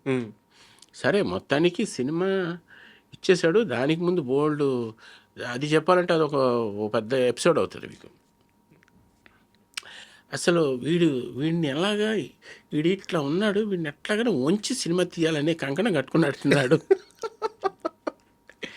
నేను అసలు ఏది కూడా మైండ్లో పెట్టుకోను. అస్సలు నా స్టైల్ ఆఫ్ లైటింగ్ నేను చాలా అసలు పాలిష్డ్గా ఉండాలి ఈ సినిమా అనే ఫీల్లో సార్ అని అలాంటి టైప్ ఆఫ్ మెంటాలిటీ నాకు. ఉమ్, అసలు నీట్గా ఉండాలి, ఏది ముట్టుకోకూడదు, కెమెరా అంటే ఎవరు టచ్ చేయకూడదు అనుకునేవాడిని. అలాంటి స్టైల్ ఆఫ్ నాది. అతను ఏంటంటే మాస్, అసలు దుమ్ము పడిన కెమెరా పగిలిపోయిన షాట్ తీయాలనుకునే క్యాండిడేట్ అతను. సార్ ఈ ఇద్దరి మధ్యలో ఒక సినిమా జరుగుతుందంటే మీరు ఊహించండి. ఉమ్, మాకు ఫస్ట్ డేనే షాట్ పెట్టాడు. అసలు సినిమా వస్తుంది కదా, సినిమా స్టార్టింగ్లో టైటిల్స్ అయిన తర్వాత ఫస్ట్ టెంపుల్ షాట్. అవును. అసలు సినిమాని అలాగే తీశాడు, ఆర్డర్ తీశాడు ఆయన. ఓకే. ఫస్ట్ అసలు మీకు సినిమా సాంగ్స్, అసలు మణిశర్మ గురించి చెప్పాలండి ఈ విషయంలో. సినిమా స్టార్ట్ అవ్వకముందే మొత్తం సాంగ్స్ రికార్డ్ అయ్యి వచ్చింది. ఏకైక సినిమా ఇండియాలో అది ఒకటే ఉంటుంది. బా. ఇప్పుడు మనకి సినిమా అయిపోయి, సినిమా షూటింగ్ అంతా అయిపోయి లాస్ట్లో ఇంకొక 10 రోజులు రిలీజ్ అవుతున్నా మనకి సాంగులు రావు. అవును. అంటే that is not complaint from my side, but I don't no clearly. Murari cinema ఏంటంటే ఫస్ట్ 7 సాంగులు ఉంటే 7 సాంగ్స్ కంప్లీట్గా రికార్డ్ అయ్యి ఫుల్ వర్షన్స్ మా చేతిలో ఉన్నాయి. ఏది ఇంకా షూటింగ్ స్టార్ట్ అవ్వకుండా. బా. అలాంటి సినిమా అది. నాకు తెలిసి ఫస్ట్ పిక్చర్ అవుతుంది. I think the only picture. ఇలా ఇంక జరగదేమో. అలాంటి picture first cinema shooting start అయినప్పుడు దేవుడు టెంపుల్ మీద షాట్. అదేమో త్రూలో కెమెరాలో చూస్తుంటే నాకు ఇంత కనిపిస్తుంది. ఓకే. అంత వైడ్గా పెట్టి టెంపుల్ మీద షాట్ పెట్టమన్నాడు. అదేమో ఎక్స్పోజ్ అవ్వట్లేదు. నాకేమో మిడ్ నైట్లో షాట్ పెట్టాడు. అవి పాత టెంపుల్ పైకి ఎక్కి దాని మీద లైట్ బల్బులు పెడుతుంటే అసలు మాకు కుదరక, ఎక్స్పోజర్ దొరకదు. ఇంకా ఏదో చేయమంటాడు, మాకేం అర్థం కాదు. సో ఇలాంటి కండిషన్లో ఎవ్రీ సిచ్యువేషన్ నేను ఫేస్ చేశాను. Challenge every shot challenge. ఒక్కోసారి నేను చచ్చిపోతానేమో అనుకుంటాను. నేను పైనుంచి కెమెరాలు, అప్పట్లో ఈ ఆటోమేటిక్ కెమెరాస్ లేవు. ఇప్పుడంటే జిమ్మీలని రకరకాల కెమెరాస్ వచ్చాయి. అంటే మనం ఆపరేట్ చేయక్కర్లేకుండా ఆటోమేటిక్గా కెమెరాస్ వచ్చాయి. ఎంత 100 feet హైట్ నుంచి కూడా ఫుల్గా అలా వచ్చేది. ఇప్పుడు అప్పట్లో ఏంటంటే మేమే దాని మీద కూర్చోవాలి, అది ఎక్కడ ఇరిగి పడిపోతుందో భయం. అలాంటి కండిషన్లో మేమే ఆపరేట్ చేయాలి. మాన్యువల్గా చేసాం. Full picture manually operated, all camera moments. Weight మోయాలి కదా సార్. వెయిట్ కెమెరా వచ్చి మనకే ఉంటుంది. ఎందుకంటే ఇక్కడి నుంచి ఇటు తిరిగేప్పుడు మనకి యాక్సెస్ ఉండదు. మాన్యువల్గా మనకి యాక్సెస్ ఉండదు. ఇప్పుడు వచ్చిన ఎలక్ట్రానిక్ అంటే మన కింద కూర్చుని సోఫాలో కూర్చుని చిన్న జాస్టిక్ ద్వారా ఆపరేట్ చేయొచ్చు. అప్పుడు అలా లేదు. Man made work, full picture manual film ఇది మురారి సినిమా. ప్లస్ మానిటర్ లేదు. లాస్ట్లో వచ్చింది అలనాటి బాలచంద్రుడు పెళ్లి సాంగ్ ఒకటి ఉంటుంది సార్. ఆ సాంగ్లోనే ఫస్ట్ మానిటర్ వచ్చింది. అంతకుముందు మానిటర్ లేదు. ఊరికే కెమెరామెన్ని బిలీవ్ చేసి తీయటమే. నేనేం తీసానో, ఏ కేబుల్ వస్తుందో ఏంటో తెలియదు. మనం ఓకే చెప్పిందే మీకు మాత్రం నా ఒక్కడికే తెలుస్తుంది. ఇందుట్లో ఏంటంటే కృష్ణవంశీ కొంచెం కెమెరా గురించి కొంచెం నాలెడ్జ్ ఉంది. తను ఫస్ట్ మానిటర్ చూసేవాడు. ఒకసారి కెమెరాలో ట్రాలీలు ఎక్కి చూసుకుని ఓకే ఇది బాగుంది అనుకున్న తర్వాత టేక్ నేను చేసేవాడిని. సో టేక్లు ఏదైనా వస్తే ప్రాబ్లం కదా. సో మమ్మల్ని బిలీవ్ చేసే తీశారు. ఇప్పుడు ఏంటంటే మానిటర్ ఉంది, ఏది ఫీల్డ్లోకి వచ్చినా ఒక 20 మంది 30 మంది చెప్పేస్తారు. సో అది బాగాలేదు. సో అది అడ్జస్ట్మెంట్ చేసుకునే స్కోప్ ఉంది, బట్ అప్పట్లో లేదు. ఇందాక మీరు మాట్లాడుతూ నేను చనిపోయేవాడిని కూడా అనుకున్నాను అని చెప్పన్నారు. దేని వల్ల అంటే ఏ బాబాయ్, అది కొబ్బరి చెట్టు మీద షాట్ పెట్టాం. కొబ్బరి చెట్టు మీద నుంచి కెమెరా ఇలా పెడితే కొబ్బరికాయలు ఇలా పడుతుంటే మహేష్ బాబు గారు ఎట్లా బయటకు వెళ్ళాలి షాట్. అరుగు మీద కూర్చొని ఉంటారు. నన్ను ఒక పెద్ద క్రేన్ ఎక్కిచ్చేసి ఆ చెట్టు మొదలు ఉంటుంది కదా, దాంట్లో కూర్చోబెట్టేశారు. కూర్చోబెట్టేసి నేను అప్పట్లో ఏంటంటే ఆ కెమెరా చాలా బరువుగా ఉంటుంది. ఒక ఆడ్ లెన్స్, కెమెరా సైజ్ చిన్నది, లెన్స్ ఏమో ఎంత ఉంటుంది. కెమెరా పట్టుకుని ఇలా చేత్తో పట్టుకుని నేనే ఒక చేత్తో గెల పట్టుకోవాలి, కెమెరా స్విచ్ ఆన్ చేయాలి. ఆయన లేచి వెళ్ళే టైంకి నేను వదలాలి. రియల్ మాకు అసలు తెలియదు. ఆ టైంకి నేను వదలకపోతే అతని మీద పడుతుంది. అదే కదా పాపం. ఆయనేమో తను పైన ఇలా చూడలేడు కదా షాట్. ఇక్కడ ఇది సింక్ చేస్తూ డైరెక్టర్ యాక్షన్ చెప్పాలి. చూడండి ఎంత సింక్లో లేకపోతే వెళ్ళి అతని మీద పడుతుంది. నేను టేక్ ఏమో చేయట్లేదు, ఏదో ప్రిపరేషను, లేకపోతే ఆర్ట్ డిపార్ట్మెంట్ ఆర్ట్ డైరెక్షన్ వచ్చి గ్రౌండ్ తడుపుతున్నారు, ముగ్గులేసేవాళ్ళు వేస్తున్నారు, నేనేమో మువ్వలో కూర్చున్నాను. ఈ చెట్టు ఉంటుంది చూసారా, చెట్టుకి కొబ్బరి చెట్టుకి ఆ ముళ్ళుగా ఉంటుంది, అది గుచ్చుకుపోయి ఇలా కారిపోతుంది రక్తం. బా ఇలాగే పట్టుకున్నాను, ఏంటో తడిసిపోతాను, చూస్తుంటే ఫుల్గా వెట్ అయిపోయింది ఇదంతా బ్లడ్. బట్ ఏంటంటే కింద రెడీ రెడీ రెడీ అంటున్నారు. సో నేను కెమెరా పట్టుకుని ఆన్ చేసి ఒకటే టేక్, దేవుడా ఈ షాట్ ఓకే అయిపోవాలరా బాబు అని ఆన్ చేస్తే ఒక్క టేక్లో ఓకే అయింది. దట్స్ హౌ ఈ సినిమాలు అలా చేసాం. మరి పని రాక్షసులు అందరూ నిరాక్షసుడు అంతే. మీరు కానీ కృష్ణవంశీ గారు కానీ లిటరల్గా యాక్చువల్గా ఒక రకంగా నేను నా కెరియర్ మొత్తం మా గురుగారి దగ్గర నేర్చుకునేది ఒకటి, మురారి సినిమా నాకు ఒక బుక్ అంటే రియల్గా ఇట్స్ బుక్. నేను వంశీ గారి దగ్గర లిటరల్గా I learned again my cinematography. It's biggest word I want to tell. Sir ఇక్కడ నేను సినిమాటోగ్రఫీ నేర్చుకున్నానండి. యాక్చువల్గా is a director, I learned cinematography. ఇప్పటిదాకా నేను చేసేది తన దగ్గర నేర్చుకుందే. Super. I really want to tell this. Sir ఇక్కడ నాకు వంశీ, థ్యాంక్స్ వంశీ నీకు. Super sir. ఇక్కడ నాకు ఒక చిన్న డౌట్ సార్. అంటే మీరు కానీ ఇప్పుడు మీరు కృష్ణవంశీ గారి గురించి చెప్పినప్పుడు కానీ, లేదంటే గోపాల్ రెడ్డి గారు ఆర్జీవి గురించి చెప్పినప్పుడు కానీ, అంటే మీలాంటి పెద్ద కెమెరామెన్లు అప్పటికే మీకు వర్క్ అంతా వచ్చు, అన్ని రూల్స్ తెలుసు, మీరు సినిమా తీసేస్తున్నారు కూడా, అయినా కానీ ఒక పర్టికులర్ డైరెక్టర్ దొరికినప్పుడు ఇతని నుంచి మేము నేర్చుకున్నాం అని చెప్పి మీరు ఓపెన్గా చెప్తున్నారు. అంటే ఒక డైరెక్టర్కి అంత విజన్ కానీ ఉంటే మనం నేర్చుకోవచ్చా? అయ్యో డెఫినెట్గా అండి. అలాగే యాక్చువల్గా ఏంటంటే ఇక్కడ తెలియని సింక్ ఉంటుందండి.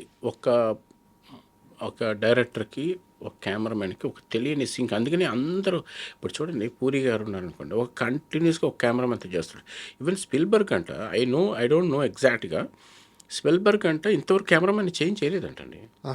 ఆయన బిగినింగ్ స్టేజ్ నుంచి ఇంతవరకు మేబీ ఒక్క సినిమా మారినట్టు ఐ షుడ్ ఇంకా క్లారిటీగా తెలియదు, నెట్లో చూస్తే తెలుస్తుంది. Steven Spielberg never change his cameraman. మామూలు ఇది చాలా పెద్ద విషయం కదా. బట్ నేను ఇందులో ఇంటర్వ్యూలో చెప్పడం అంటే ఇంకా ఎంతో తెలిస్తే తప్ప చెప్పడానికి లేదు. మేబీ ఒక్క సినిమా అనుకుంటా, ఐఎమ్ నాట్ సో క్లియర్. ఆయన కంటిన్యూస్గా ఒక కెమెరా పైన ఎందుకు చేస్తారంటే సింక్ ఉంటుంది వాళ్ళిద్దరికి. సో అలాంటి సింక్ వంశీతో నాకు బిగినింగ్లోనే కుదిరింది. ఎందుకంటే నేను చేస్తాననే నమ్మకం అతనికి, అతను ఒక మంచి షాట్ చెప్తాడనే ఇది రోజు ఒక ఫైట్ చేసినట్టు చేసేవాళ్ళం ఇద్దరం. ఒక ఫైట్ లాగా ఉండేది కంపోజిషన్లో. సో ఆ కంపోజిషన్లో ప్రతిదీ షార్ట్ పెడితే ఇది ఎందుకు పెట్టానో తెలుసారా, ఇది మ్యాగ్నిఫైయింగ్ ఎలా ఉండాలి, నేను ఇలా చెప్తున్నాను, సీన్ ఐ వాంట్ టు యాక్చువల్గా విజువల్గా కమ్యూనికేట్ చేయడం. ఇప్పుడు పేపర్ మీద ఉన్న సీన్ని మన స్క్రీన్ మీద పెట్టాలంటే విజువల్గా కమ్యూనికేట్ చేయాలి. అదే ఇప్పుడు కొత్తగా చేస్తున్న టెక్నిక్ విజువల్గా కమ్యూనికేట్ చేయడం. అది వెరీ వెరీ ఇంపార్టెంట్. అది కృష్ణవంశీ గారి దగ్గర చాలా బాగా I was seen lot. In fact నేను సినిమాటోగ్రఫీ చేయడం కంటే అతని దగ్గర ఎక్కువ ఇన్ఫర్మేషన్ నేను నేర్చుకున్నాను. నేను సినిమాటోగ్రఫీ చేస్తూ అతని దగ్గర చాలా విషయాలు నేర్చుకున్నాను. That is what I'm really proud sometimes. అరే ఇప్పటికీ సినిమాలు హ్యాండిల్ చేస్తున్నా అంటే దాని తర్వాత వచ్చే సినిమాలన్నీ, దానికి ముందు సినిమాలు ఒకలా ఉండేవి, మురారి తర్వాత సినిమాలన్నీ ఇంకొకలా ఉంటాయి. అతను ఒక్కడే ఆది, హనుమాన్ జంక్షన్, ఎవ్రీ ఫిల్మ్ యాక్చువల్గా నా సినిమా ఏదైనా ఉంటే చూసి కమెంట్ చేస్తాడు. దానికి ముందు సినిమా నన్ను చూసి, ఎరా మేకప్ బాగా చూసుకోవా నువ్వు అన్నాడు ఒకరోజు. అదేంటి, it is not my department. No, it is your department, నువ్వే అని నన్ను చాలా సందర్భాల్లో మందలించడం అంటారా, తిట్టడం అనేది తప్పు, మందలించేవాడు. చాలా బాగుంది సినిమా చూసి ఒక 2-3 షాట్లలో శ్రీకాంత్ మేకప్ ఎక్కువైంది చూసుకోవారా నువ్వు అనేవాడు. సినిమా షూటింగ్కి లేట్గా వస్తే కూడా తిడతాడు. ఫస్ట్ డే మురారికి, ఫస్ట్ డే ఓపెనింగ్ రోజే నేను లేట్గా వెళ్ళాను. సినిమాకి షూటింగ్కి. యాక్చువల్గా it is not my mistake. Production వచ్చి నాకు కారు లేట్గా పంపించింది. నేను మామూలుగా సిన్సియర్గా, మా ఫాదర్ వెరీ స్ట్రిక్ట్. యాక్చువల్గా ఏంటంటే ఒక డిసిప్లైన్డ్గా లైఫ్ స్టైల్ ఉండేది. నేను కారు రాకముందు 10 నిమిషాల ముందు రెడీ అయ్యి రోడ్డు మీద నుంచుంటే అలాంటి స్టైల్ ఆఫ్ లివింగ్ స్టైల్ నాది. సార్ సో అలాగే సినిమాకి కూడా రెడీ అయ్యాను, కారు వచ్చింది, ఎక్కాను, వెళ్ళాను. నేను వెళ్ళేసరికి ఆల్రెడీ లైట్లు పెట్టేసి కెమెరాలు పెట్టేస్తున్నాయి. ఇదేంట్రా అది, మనం వెళ్ళిన తర్వాత మనం కదా కెమెరామెన్, మనకంటే ముందు కెమెరాలు పెట్టేశారు ఎవరు అంటే, నేను వంశీ రెడీ అయిపోయాడు, తనే తీసేద్దాం షాట్. అబ్బా ఏమండి ఫస్ట్ డే ఫస్ట్ షాట్కి ఇదేంటి ఇలా పెట్టారంటే, ఎరా ఇంకో గంట తర్వాత రావాల్సింది, షార్ట్ అయిపోయేది అన్నాడు. ఇదేంటి ఇలా మాట్లాడుతున్నాడని, లేదు వంశీ నేను నా కారు వచ్చినప్పుడు, సరే కారు ఎప్పుడు వచ్చింది, మేమంతా ముందు రాలేదు 5ంటికి, నువ్వు ఎందుకు లేట్గా వచ్చా అంటే, నా కారు లేట్గా వచ్చింది. నీ కారు లేదా, నువ్వు రావచ్చు కదా, ప్యాషన్ ఉండాలనేవాడు. సో అవి లర్న్డ్, ఒకవేళ కనుక కారు రాకపోతే మనమే వెళ్ళాలి అనే థాట్ దగ్గర నుంచి ఒక సినిమాని ఎలా చేయాలి, ఎలా అర్థం చేసుకోవాలని ప్రతిదీ నేర్చుకున్న సినిమా ఇది మురారి. మీరు మాట్లాడుతుంటే, మీరు చెప్తుంటే బేసిక్గా కృష్ణవంశీ గారు అంటే నాకు విపరీతమైన ప్రేమ సార్. రాక్షసుడి బాబాయ్. నాకు ఆయన మీద ప్రేమ అభిమానం ఇంకా పెరిగింది. అండ్ మురారి సినిమా విషయానికి వస్తే ఇంకో పెద్ద ఛాలెంజ్ ఆర్టిస్టులు సార్. ఒక 50-60 మంది 40 మంది ఒక్కో ఫిలింలో ఉండే సీన్లు ఉన్నాయి. నిజానికి ఒక సినిమాటోగ్రాఫర్కి అలాంటి సీన్లు తీయడం చాలా కష్టమే. పొజిషన్స్ చూసుకోవాలి, టైం పట్టుద్ది. సో ఎలా హ్యాండిల్ చేసేవాళ్ళు? ఏంటంటే తన సీన్స్ అన్నీ కూడా నిన్నే పెడతావని చూస్తుంటే అవును ఫ్యామిలీ తోటి ఎక్కువ ఇంట్రాక్షన్ ఉండే సీన్స్, ఎమోషన్ సీన్స్. సో డెఫినెట్గా ఇది టాస్క్, ఒక కెమెరామెన్కి పెద్ద టాస్కే. Multiple actors, so many actors ఉంటే షాడోలు ఉండి, ఇప్పుడున్న టెక్నాలజీ లేదు, అప్పట్లో కొంత తక్కువ ఉండేది. It is transition time, upgraded అయ్యే టైం. అంటే ఒక కెమెరామెన్ ఒక స్టేజ్ నుంచి ఇంకో స్టేజ్కి షిఫ్ట్ అయ్యే టైంలో మేము ఉన్నాం సార్. సో అప్పుడు లైట్లన్నీ పైనుంచి వేసి సాఫ్ట్గా లైటింగ్ చేసి 65 మంది ఆర్టిస్టులు ఒక ఫోన్ మాట్లాడుతుంటే షాడోలు వచ్చేస్తాయి. మేము ఒక స్టైల్ ఆఫ్ ప్యాటర్న్లో నేర్చుకున్నాం. అప్పుడు ఏంటంటే మాకు బ్రైట్గా లైట్ చేసి ఒక సింగిల్ లైట్ సోర్స్ తోటి చేసాం. ఇప్పుడు అలా కాదు, షాడోనే రాకుండా చేయాలి. అప్పటికి yellow ఏ light artist- సార్, lights? కొత్తగా మారిపోయింది కదా. ఓకే. సో ఆ మార్పు వచ్చిన టైంలో మేము చాలా కష్టాలు పడుతూ, అంటే ఆ టెక్నాలజీ ఇంకా అప్డేట్ అవ్వలేదు, బట్ యాక్టర్స్ పెరిగిపోవడం, కలర్స్ మారిపోవడం అనే స్టార్ట్ అయిపోయింది అప్పటికే. సార్ సో అట్లా లైటింగ్ అనేది ప్యాటర్న్ మారింది. అక్కడి నుంచే స్లోగా మారుకుంటూ వచ్చి ఇప్పుడు వేరే స్టైల్కి వచ్చింది. సో డిజిటల్ లైటింగ్ దాకా వచ్చింది. That is different story.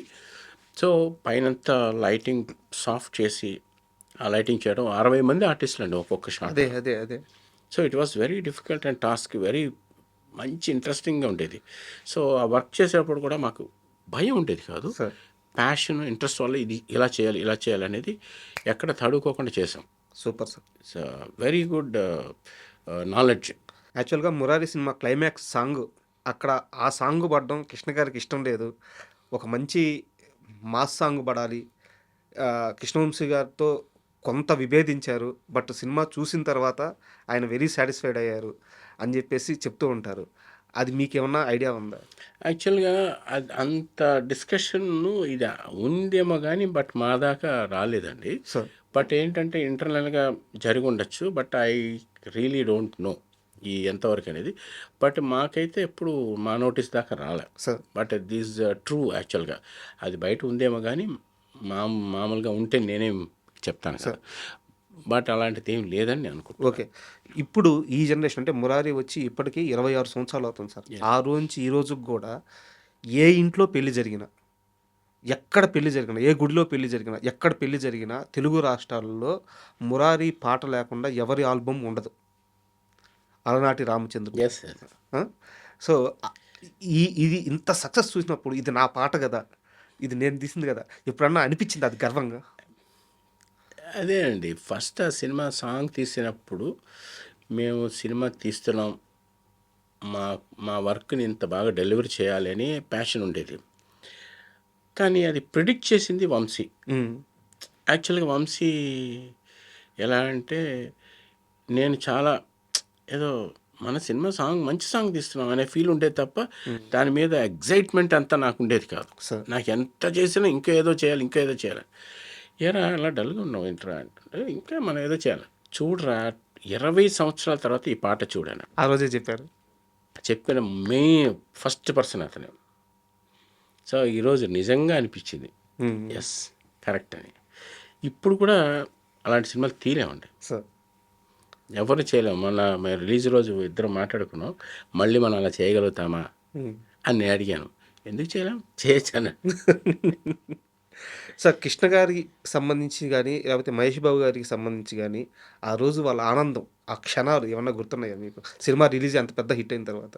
It's ఆ రోజు ఫస్ట్ రోజు మేము థియేటర్కి వెళ్తాం. మాకు అప్పట్లో ఏంటంటే థియేటర్కి వెళ్ళటం అలవాటు. ఫస్ట్ డే ఎలా ఉంది ఆడియన్స్, ఇప్పటికీ ఉంది, ఆడియన్స్ రియాక్షన్ చూడాలని సంధ్య 35కి వెళ్ళాం. దాంట్లో కృష్ణ గారు, మా నాన్నగారు, చాలా మేజర్, అంటే మహేష్ బాబు గారు రాలేదు. సార్ నేను వెళ్ళినప్పుడు అసలు జనాలు చేసిన ఆ, దీనికి యాక్చువల్గా ఫస్ట్ డే మాకు స్పీకర్స్ బ్లాస్ట్ అయిపోయింది. ఎందుకంటే వంశీ సౌండ్ మీద కొంచెం ఎక్కువ ఇంట్రెస్ట్ చూపించేవాడు. సో హై వాల్యూమ్లో హై దీంట్లో రికార్డ్ చేశారు అది. దానికి హై వోల్టేజ్ కావాల్సి వచ్చింది. అంత ప్రాపర్గా వోల్టేజ్ రాక ఆ రోజులో అది స్పీకర్స్ ఫస్ట్ డే ఓపెనింగ్స్తోనే షోలోనే అది బస్ట్ అయింది. బా మళ్ళీ ఒక షో ఒక 10 minutes ఆగిపోయి మళ్ళీ స్టార్ట్ అయింది. అలాంటి సందర్భం ఒకటి జరిగింది. తర్వాత మేము షో అయ్యి బయటకు వచ్చిన తర్వాత నన్ను ఐడెంటిఫై చేయడం, నన్ను జనాలంతా పైకి లేపడం, ఆ craze, I was enjoyed that moment. I'm really happy. ప్రతి ఒక్కరు కోరుకునే ఒక క్షణం ఎస్ కదా. Yes yes yeah. Super sir. అంటే చాలా ఆనందంగా ఉంది. అయ్యో. అంటే అద్భుతమైన విషయాలు తెలిసినాయి. అండ్ కాస్త మనం పక్కకు వస్తే మీరు హనుమాన్ జంక్షన్ అని చెప్పి ఒక సినిమా చేశారు సార్. ఆ సినిమాకి సంబంధించి నాకు ఒక 2 క్వశ్చన్స్ ఉన్నాయి. వాటిని మాట్లాడుకుందాం. ఆ సినిమాకి మీరు పనిచేసేటప్పుడు ఆ సెట్లో ఒక కుర్రాడు ఉండేవాడు, చాలా అమాయకంగా. అసలు ఇతనికి ఏమన్నా తెలుసా తెలియదా అన్నట్టు. ఇప్పుడు ఆ కుర్రాడు ఇండియన్ సినిమాని వరల్డ్కి తీసుకెళ్ళి అక్కడ కూర్చొని ఉన్నాడు. ఎవరు చెప్పండి ఆ కుర్రాడు? సుకుమార్ గారు. సుకుమార్ గారు. సుకుమార్ ఇప్పుడు సుకుమార్ గారు యాక్చువల్గా వెరీ ఎక్స్పీరియన్స్డ్. నా ఎక్స్పీరియన్స్లో చాలామంది డైరెక్టర్స్ చూశాను. సార్ ఆ సినిమాకి Sukumar was the dialogue writer. Okay. So Bommarillu Bhaskar వచ్చి తను చెన్నై నుంచి వచ్చి కంప్లీట్గా తెలుగు రాదు. సో భాస్కర్, సుకుమార్, నేను ఫుల్ బిజీగా ఉండేవాడిని. సో సీన్స్ నాకు ఎక్స్ప్లెయిన్ చేసేవారు. సో ఓ పక్కన సుకుమార్, ఓ పక్కన భాస్కర్. సో రాజా ఎక్కువ వచ్చేవాడు కాదు. Raja is the director. రాజాకి ఫస్ట్ పిక్చర్. సో వాళ్ళిద్దరు ఎక్స్ప్లెయిన్ చేసేవారు. అది ఒక గ్రేట్. ఎవ్రీడే నేను అరిచేవాడిని, అక్కడికి వెళ్ళి అది జరపండి, ఇది జరపండి నేను చెప్పేవాడిని సుకుమార్ గారికి. ఇప్పుడు నాకు చెప్పాలంటేనే కష్టంగా ఉంది. జర్నీ కదా సార్, జర్నీ. తనకి అదే అభిమానం ఉంది. నేను మంచి విషయం షేర్ చేసుకోవాలంటే సుకుమార్ గురించి, ఇంత విషయం జరిగింది కదా, నాకు తెలుసు సుకుమార్ ఎట్లా మా దగ్గరికి వచ్చి సార్ ఇది సార్, అది సార్, ఇది సార్ అని. అప్పుడు నా ఫ్యాన్స్ లాగా ఉండేవాళ్ళు, ప్యాషనెట్గా, సుకు వెళ్ళి అది ఇది ఎలా రేపు పొద్దున్న డైరెక్టర్లు అయితే ఎట్లా అని. సో కెమెరామెన్గా ఉన్న బాసిజం ఉంటుంది కదా సార్, కరెక్ట్. బట్ ఎప్పుడు నేను చాలా జాగ్రత్తగా మాట్లాడేవాడిని. అది వాళ్ళకి ఇప్పటికీ అభిమానం ఉంది అందరికీ. సో అయిపోయింది, ఒక 20 ఏళ్ళు అయిపోయింది, ఒక సుకుమార్ అయిపోయాడు, అంతా తెలిసి. నేను యాక్చువల్గా నా పని ఉండి నేను దసపల్లాకి వెళ్ళాను. తను లిఫ్ట్లో వచ్చి దిగుతున్నాడు. తను చూడగానే ఒక 10 మంది వెళ్ళి సెల్ఫీలు అడుగుతున్నారు. నన్ను చూసాడు. తను చూసి సార్ సార్ సార్ సార్ అంటున్నాడు. ఈ జనాలు ఏమో మా ఇద్దరిని కలవనివ్వట్లేదు. సుకుమార్ ఒక మంచి విషయం చెప్తున్నాను, అంటే నాకు నచ్చింది ఆ విషయం. I want to tell in this. తను అన్నాడు సడన్గా అందరితోటి, లేదండి మీరు సెల్ఫీలు అడుగుతున్నారు కదా, నాకు సెల్ఫీ తీసుకునే ఒక మనిషి వచ్చాడండి అని చెప్పి తను వచ్చి నాతో సెల్ఫీ దిగి తర్వాత వాళ్ళతో సెల్ఫీ దిగాను. That is what Sukumar. Super. డెఫినెట్గా అంత మంచి డైరెక్టర్ అంటే అతని వడియూసే మీరు ఏమంటారు, దానికి ఏం పేరు పెడతారో అది పెట్టండి. ఆయన కష్టంగా రియల్గా కమిట్మెంట్ అని మంచి heartful person. I like him a lot యాక్చువల్గా. అంటే ఆయన ఎదగడం వేరు సార్, అంత ఎదిగినా దాన్ని గుర్తుపెట్టుకొని. ఎస్, డెఫినెట్గా. సూపర్. అండ్ అదే హనుమాన్ జంక్షన్ సినిమాలో మీరు హీరోలను తీసుకుంటే జగత్ బాబు గారు, అర్జున్ గారు. ఇప్పటికీ వారిద్దరి స్నేహాన్ని గురించి కథలు కథలుగా చెప్తారు. మీరు ఆ సెట్‌లో వాళ్ళిద్దరి ఫ్రెండ్‌షిప్, ఆ బాండింగ్ గమనించిన ఒక ఇన్సిడెంట్ ఏదన్నా ఉందా? ఆ! వాళ్ళిద్దరూ చాలా క్లోజ్ ఫ్రెండ్స్ అండి వాళ్ళు. ఎందుకంటే జగపతి బాబు గారు జనరల్‌గా అందరితో క్లోజ్‌గా ఉంటారు. ఎందుకంటే వాళ్ళ అంటే ఐ డోంట్ నో. బట్ ఏంటంటే పర్సనల్ కుక్ ఇద్దరికి ఫుడ్ బాగా ఇంట్రెస్ట్. So, sir. అర్జున్ గారికి అలాగే ఉండేది. జగపతి బాబు గారికి అలాగే ఉండేది. పర్సనల్ కుక్ అది ఉండేది. బట్ వాళ్ళిద్దరు చాలా క్లోజ్‌గా ఉండేవారు. హ్మ్. దానికంటే నాకు పెద్దగా నాకేం తెలీదు. సార్. అండ్ ఇప్పుడు మనం ఒక ప్రభంజనం గురించి మాట్లాడుకుందాం. హ్మ్. 'ఆది.' అంటే ఇండస్ట్రీలోకొచ్చే కొత్త హీరోలందరూ గూడా వాళ్ళ మేకర్స్‌ని గాని, నిర్మాతలను గాని, డైరెక్టర్‌లను గాని, లేదా వాళ్ళ పేరెంట్స్‌ని గాని, వాళ్ళకొకవేళ బ్యాక్‌గ్రౌండ్ ఉంటే, అందరూ అడిగే ఒకే ఒక్క మాట 'ఆది' లాంటి సినిమా తీయండి. 'ఆది' లాంటి సినిమా తీయండి. కదా! యెస్. చాలామంది హీరోల డ్రీమ్ అది. 'ఆది' లాంటి ఒక సినిమా. కెరీర్ స్టార్టింగ్‌లో పడితే ఎక్కడికో ఎళ్ళిపోతామని జెప్పేసి. సార్ ఇక్కడ దాపరికం లేదు. నాకున్న డౌటు చాలా స్ట్రెయిట్ ఫార్వర్డ్‌గా యెస్. నేరుగా అడిగేస్తున్నాను.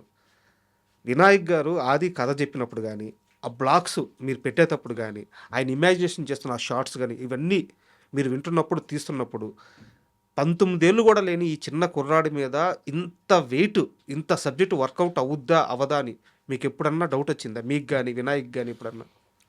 యాహ్! Very valuable question.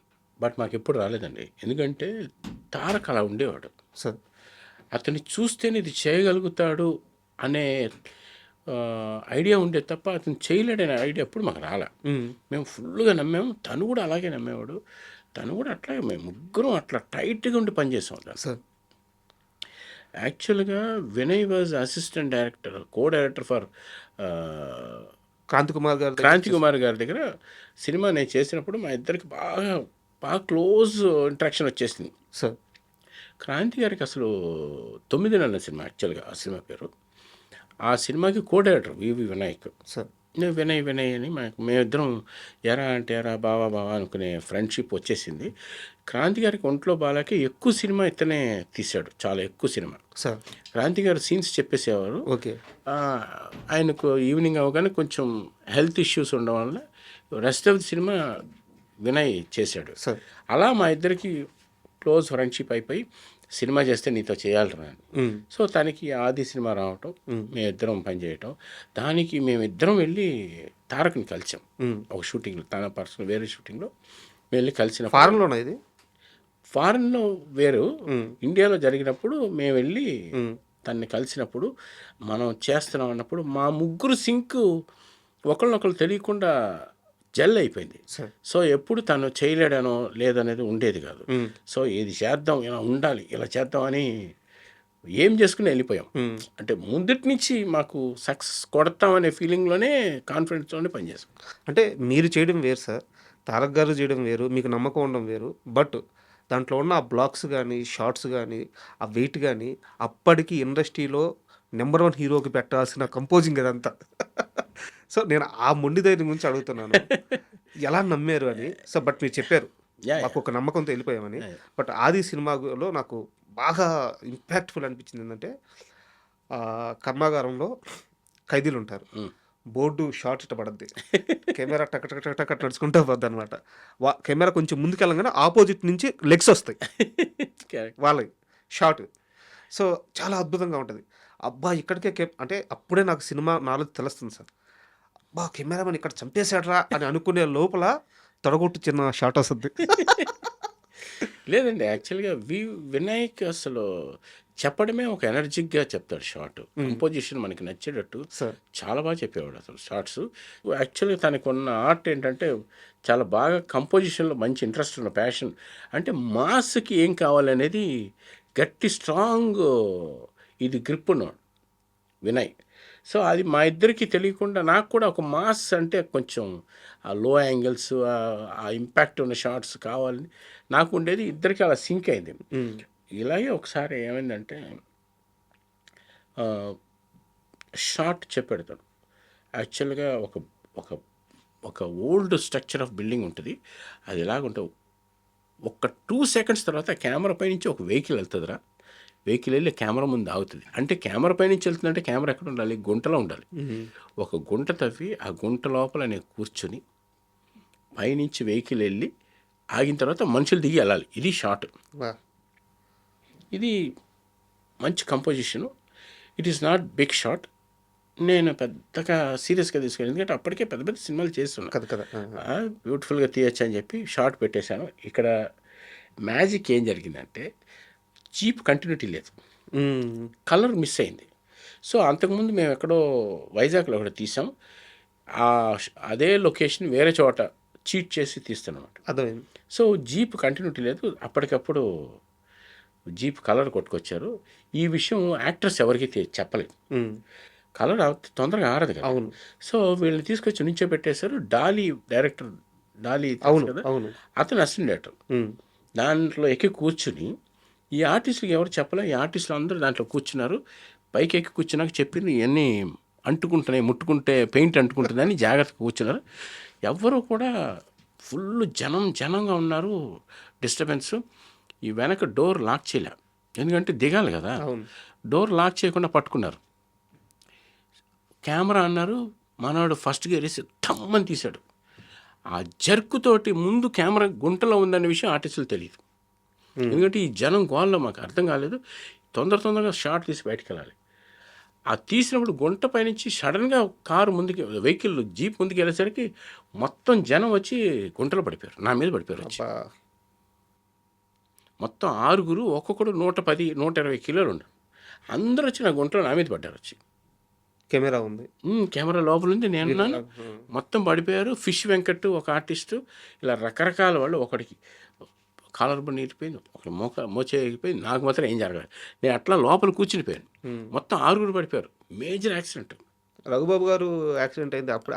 ఆ షాట్లకి యాక్సిడెంట్ అయ్యింది. అందరూ గుంటలో పడింది. అదే భయపడిపోయాడు వినయ్, నీకేమైనా అయిందా, నీకేమైందని. సో ఇలాంటి రిస్క్లు, ఇలాంటి కష్టాలు ఓల్డ్ చూసాం. సో ఎప్పుడు కూడా జంకలేదు. సో అలాగే జలపతిరావు వారి డెత్ ఒకటి ఉంటుంది, గోబలి అని ఒకటి ఉంటుంది. అవును. అసలు వినయ్ చెప్పేటప్పుడే హై ఎమోషన్గా చెప్పేవాడు. ఏ సీన్ చెప్పినా హైలీ ఎమోషన్. ఫస్ట్ పిక్చర్ కదా, ఇంకా అసలు పీక్స్లో ఉండేవాడు. సో అది తారక్ మాకు ఫుల్ సపోర్ట్. ఏ సీన్ తీయాలన్నా హై వోల్టేజ్లో తన యాక్టింగ్ ఉండేది. అప్పట్లో అసలు మామూలుగా ఉండేది కాదు. సినిమా రిలీజ్ అయింది ఫస్ట్ షో నుంచే బిగ్ టాక్. అవును అవును అవును. Really enjoyed a film.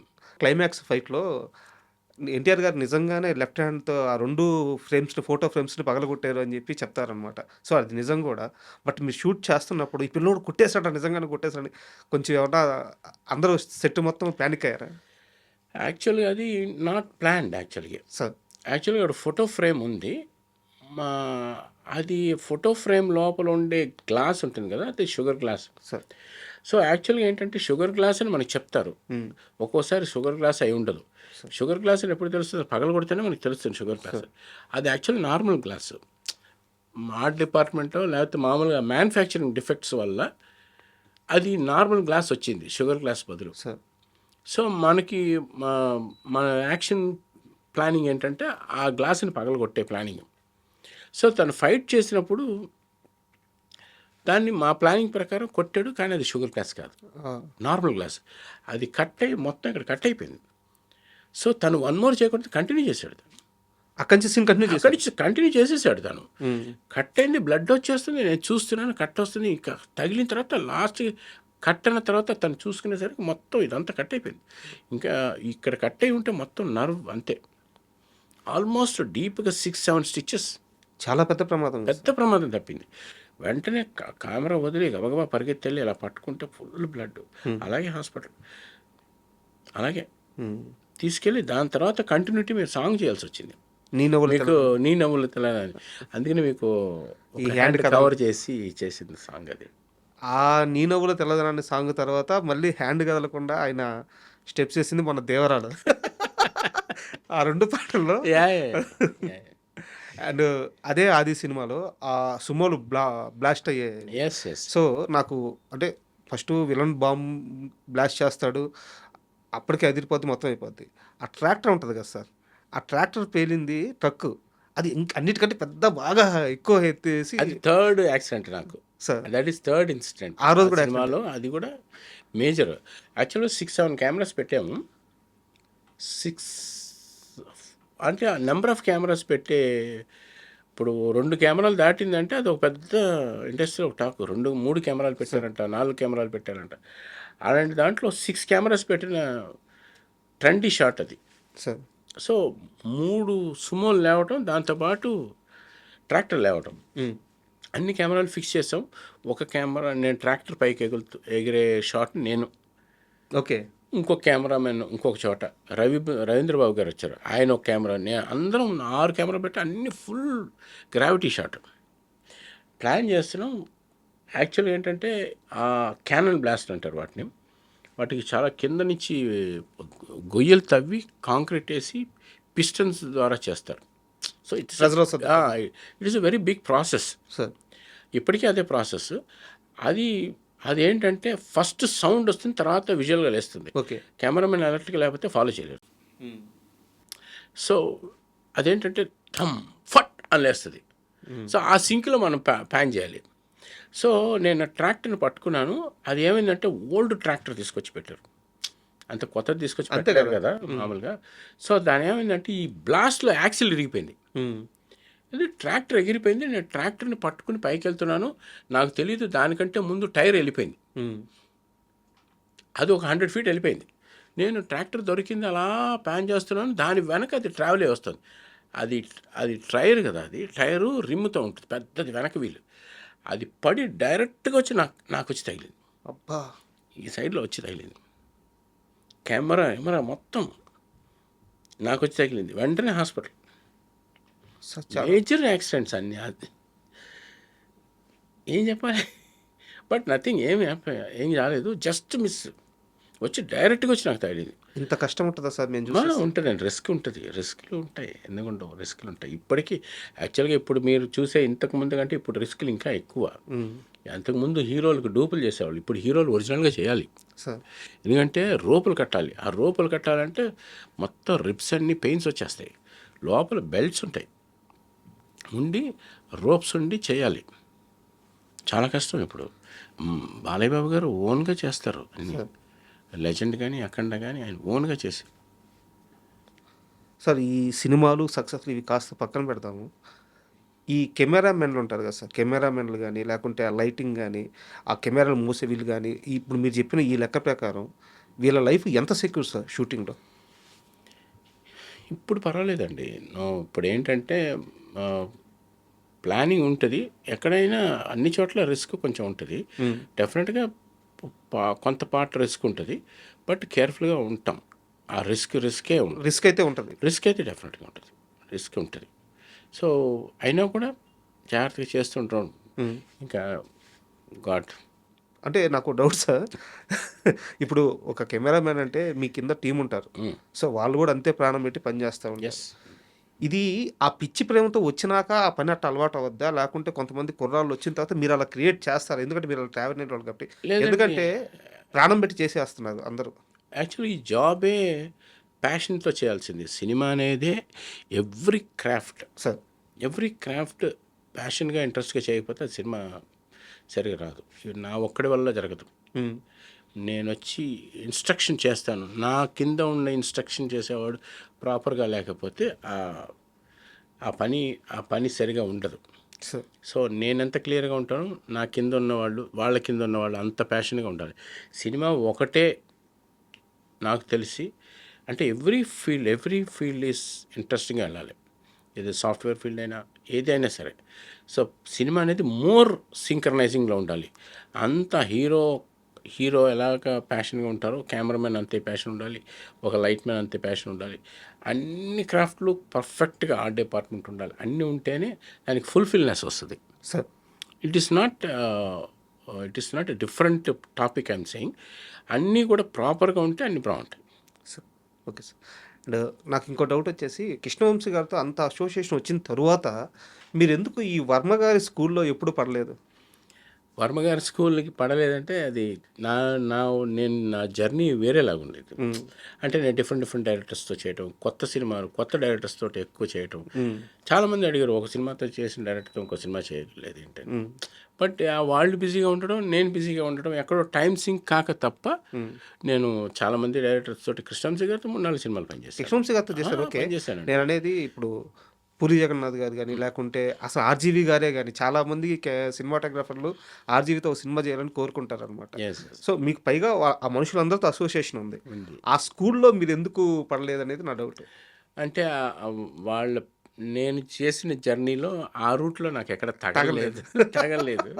But నేను వర్మ గారితో మాట్లాడాను, పూరి గారితో చేయాల్సి ఉండేది, మిస్ అయింది. But somewhere we're busy, he's busy, something like that. అంతే తప్ప వేరేం కారణం లేదు. నాకు తెలిసి నేను పూరి గారితో ఒక్కరితోటే చేయలేదు, మిగతా అందరు రాజమౌళి గారి దగ్గర నుంచి అందరితో చేస్తాను. ఇక నేను ఐ థింక్ నేను ఒక్కడే ఎక్కువ మంది డైరెక్టర్తో చేసింది, ఎక్కువ మంది హీరోలతో చేసింది. ఐ థింక్ నేను ఒక్కడే అయి ఉంటాను. ఈ డైరెక్టర్స్ విషయం కాసేపు పక్కన పెడతాం సార్. నాకు ఒక డౌట్ ఉంది. ఇప్పుడు తేజ గారు సార్, తేజ గారు ఫస్ట్ ఆయన కెమెరామెన్ అయిన తర్వాతే ఆయన డైరెక్టర్ అయ్యారనమాట. సో తేజ గారి వర్క్ మీరు ఎప్పుడన్నా అబ్జర్వ్ చేస్తారు? అంటే అప్పట్లో తేజ గారు బాలీవుడ్కి వెళ్ళి అక్కడ సినిమాలు చేయడము, అక్కడ ఆయన 2 చిన్న లైట్లతో ఒక రోజు షూట్ తీస్తే అమీర్ ఖాన్ కూడా ఆశ్చర్యపోవడం, ఇలాంటి కొన్ని వింటామన్నమాట. సో తేజ గారు అలా కెమెరామెన్గా ఉన్నప్పుడు మీరు తేజ గారి గురించి గట్టిగా వినింది కానీ లేదా ఆయనతో ఒక అనుభవం కానీ ఏదైనా ఉందా? తేజ గారు, నేను యాక్చువల్గా సింహాసనం అనే సినిమాకి రవికాంత్ నగేష్ గారి దగ్గర అసిస్టెంట్ కెమెరామెన్గా తేజ వర్క్ చేశారు సార్. నేను మా గురుగారి దగ్గర అసిస్టెంట్గా వర్క్ చేసినప్పుడు స్పెషల్ ఎఫర్ట్స్కి రవికాంత్ నగేష్ గారు వచ్చారు సార్. ఆయనతో పాటు అసిస్టెంట్గా తేజ గారు వచ్చారు. నేను మా సినిమాకి మా గురుగారి కెమెరామెన్. ఆయన స్పెషల్ ఎఫర్ట్స్కి ఆయనకు వచ్చినప్పుడు మేము ఇద్దరం పరిచయం మాకు అక్కడ ఉంది. సో చెన్నై నుంచి మాకు బాగా పరిచయం ఉంది. సో మేము ఇద్దరం కలిసి ఆ సినిమా పనిచేసాం. సో లైట్లతో తక్కువ పనిచేయడం, ఎక్కువ పనిచేయడం అనేది ఇట్ ఈస్ ఒక్కొక్క కెమెరామ్యాన్, సంతోష్ శివన్ గారు ఉన్నారు, ఆయన ఎక్కువ లైట్ వాడకుండానే పనిచేస్తారు. ఒక్కొక్కరికి ఒక్కొక్క దీని మీద గ్రిప్ ఉంటుంది. సో లైట్ తక్కువ పనిచేయడం అనేది వాళ్ళ స్కిల్ని బట్టి ఉంటుంది. ఆ రోజు పరిస్థితుల్లో ఆ సినిమాకి ఏం కావాలనేది ఉంటుంది. తక్కువ లైట్ ఎక్కువ లైట్ కాదండి, ద సెన్సిబుల్ లైటింగ్ అనేది ఇంపార్టెంట్. తక్కువ లైట్ వేసేస్తే బాగా వస్తుందండి, తక్కువ లైట్ వేస్తే బాగా రాదండి. ఎందుకంటే there is so much to do it. Cinematography అనేది ఎంత ఆర్టిఫిషియల్ లైటింగ్ చేస్తే న్యాచురల్గా కనిపిస్తుంది. సో న్యాచురల్గా ఉంది కదా అని తీస్తే అది that is not for film. మనం కన్ను చూసేది వేరు, కెమెరా చూసేది వేరు. మనం కెమెరా పాయింట్ ఆఫ్ వ్యూలో మనం చూడాలి. ఇది ఎట్లా ఎక్స్ప్లెయిన్ చేయాలంటే, let me take some more time and next time ఎప్పుడైనా మీకు ఎక్స్ప్లెయిన్ చేస్తాను. కానీ సినిమా లాంగ్వేజ్ వేరే ఉంటుంది. సినిమాకి మరి ఇంత హ్యూజ్ లైటింగ్ చేస్తున్నారు కదా, ఇంత హ్యూజ్ లైటింగ్ చేసేది వెరీ వెరీ యూస్ఫుల్ లైటింగ్. అది సినిమాకి కొంత కావాలంటే కొంత ఆర్టిఫిషియల్ లైటింగ్ చేయాలి. ఇది చిన్న చిన్న లైట్ వేయడం అంతా జస్ట్ ఐ వాష్ తప్ప it is, I think that will not good quality of lighting అని నా ఉద్దేశం అంతే సార్. అండ్ బాలకృష్ణ గారి విషయానికి వస్తే, మీరు చాలా సినిమాలు చేశారు బాలకృష్ణ గారితో. అయితే నాకు మీ ఇంటర్వ్యూకి ముందు ప్రిపేర్ అయ్యేటప్పుడు చూస్తే ఒక చిన్న డౌట్ వచ్చింది. బాలకృష్ణ గారితో మీరు అసోసియేట్ అయిన ఫస్ట్ 2 సినిమాలు ఫ్లాప్, కానీ మీరు తర్వాత చాలా పెద్ద హిట్లు ఇచ్చారు. అలాగే ఆ ట్రావెల్ కొనసాగింది. 2 సినిమాలు ఫ్లాప్ అయిన తర్వాత 3వ సినిమాకి కూడా మిమ్మల్ని కెమెరామెన్గా పెట్టుకున్నప్పుడు బాలకృష్ణ గారు అంటే ఇక్కడ సెంటిమెంట్ చాలా ఎక్కువ ఉంటాయి, మీకు తెలియంది కాదు. వద్దు రాంప్రసాద్ వద్దు అలా ఏ రోజన్నా ఏమీ లేదండి. ఆయనతో ఒక సినిమా పనిచేస్తే అదే కొంచెం యావరేజ్గా ఆడింది. అండ్ తర్వాత నేను లెజెండ్ సినిమా చేశాను. అవును, 2014 లెజెండ్. దానికి ముందు వీరభద్ర అనే అది పెద్దగా ఆడలేదు. బట్ మన సినిమా చూసి మగాడు కూడా మీరే కదా? నేను కాదండి, ఒక్క మగాడు నేను కాదు. ఒక మగాడులో ఒక ప్యాచ్ వరకు నన్ను పిలిచారు, అందువల్ల పేరు ఉందా? అందువల్ల పేరు ఉన్నట్టుంది యాక్చువల్గా. సో నేను కాదు. వీరభద్ర అనే సినిమా రవికుమార్ చౌదరి. అవును. సో సినిమా ఎందుకు ఆడలేదంటే అది యాక్చువల్గా కెమెరామెన్ వల్ల కాదండి. యాక్చువల్గా సినిమా ఆడేది కెమెరామెన్ వల్ల అయితే ఇంకా అసలు ఇంకేమైనా sentiments. It is only maybe నాకు నా సెంటిమెంట్ పాయింట్కి వస్తే నాకున్న హిట్లు, అవును మ్యాక్సిమం హిట్లు ఉన్నాయి. దాన్ని కూడా నేను ఎక్కువ కన్సిడర్ చేయను. ఓన్లీ డైరెక్టర్స్ ఉంటుంది. డైరెక్టర్స్ పాయింట్ ఆఫ్ వ్యూలోనే సినిమాలు ఆడతాయి. కథ బాగుండాలి, డైరెక్టర్ బాగా చేయాలి. సో దానికి అందరూ తోడవ్వాలి, అప్పుడే సినిమాకి ఒక ఇది ఉంటుంది. సో అలాగా నాకు బాలయ్య బాబు గారు అసలు అది చూడరండి. మంచి టాలెంట్ ఉంటే ఆయన ఫుల్గా ఎవరినైనా ఎంకరేజ్ చేస్తారు. నాట్ ఓన్లీ మీ, ఎవరినైనా ఎంకరేజ్ చేస్తారు. Such a wonderful person. చాలా మంచి. నాకు తెలిసి నేను వేరే వేరే వాళ్ళతో నేను కంపేర్ చేయను, కానీ is a nice gentlemen. Sir అది అందరికీ తెలుసు అది. So I'm really happy. ఆ లెజెండ్ చేసినప్పుడు కూడా నేను, బోయపాటి గారు ఆయన స్క్రిప్ట్ చెప్పడం, దానికి తగ్గట్టుగా మా ఇద్దరికి సింక్ అవ్వడం, అగైన్ కృష్ణవంశీ గారితో ఎలా సింక్ అయిందో.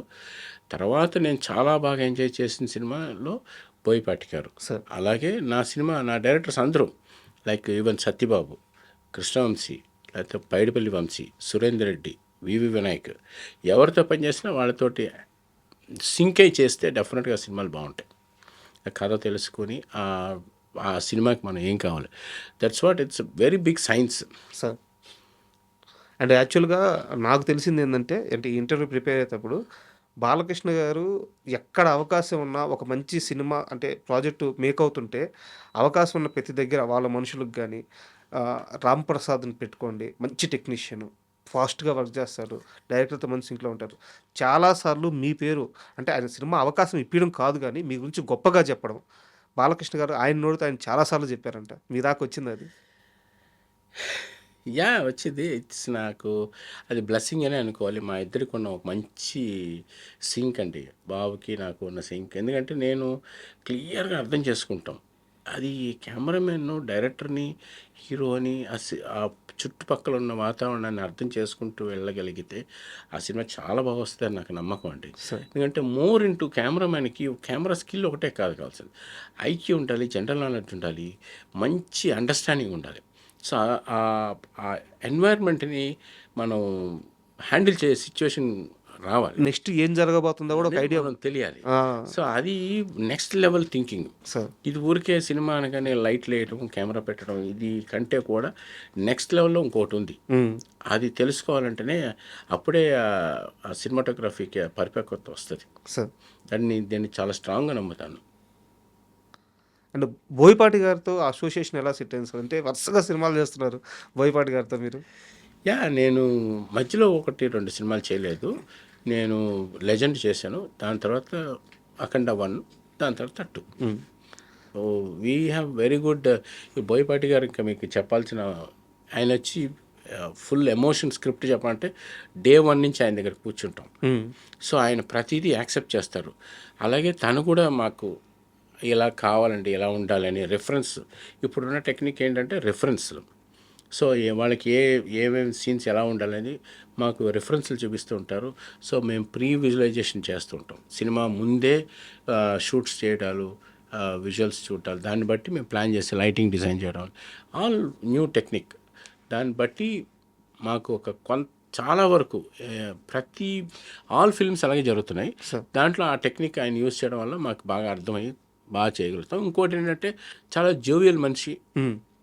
సో మంచి లిటరేచర్ తెలుసు. ఓకే. సో దానివల్ల మాకు బాగా అర్థం అయ్యేటట్టుగా భలే చెప్తాడు.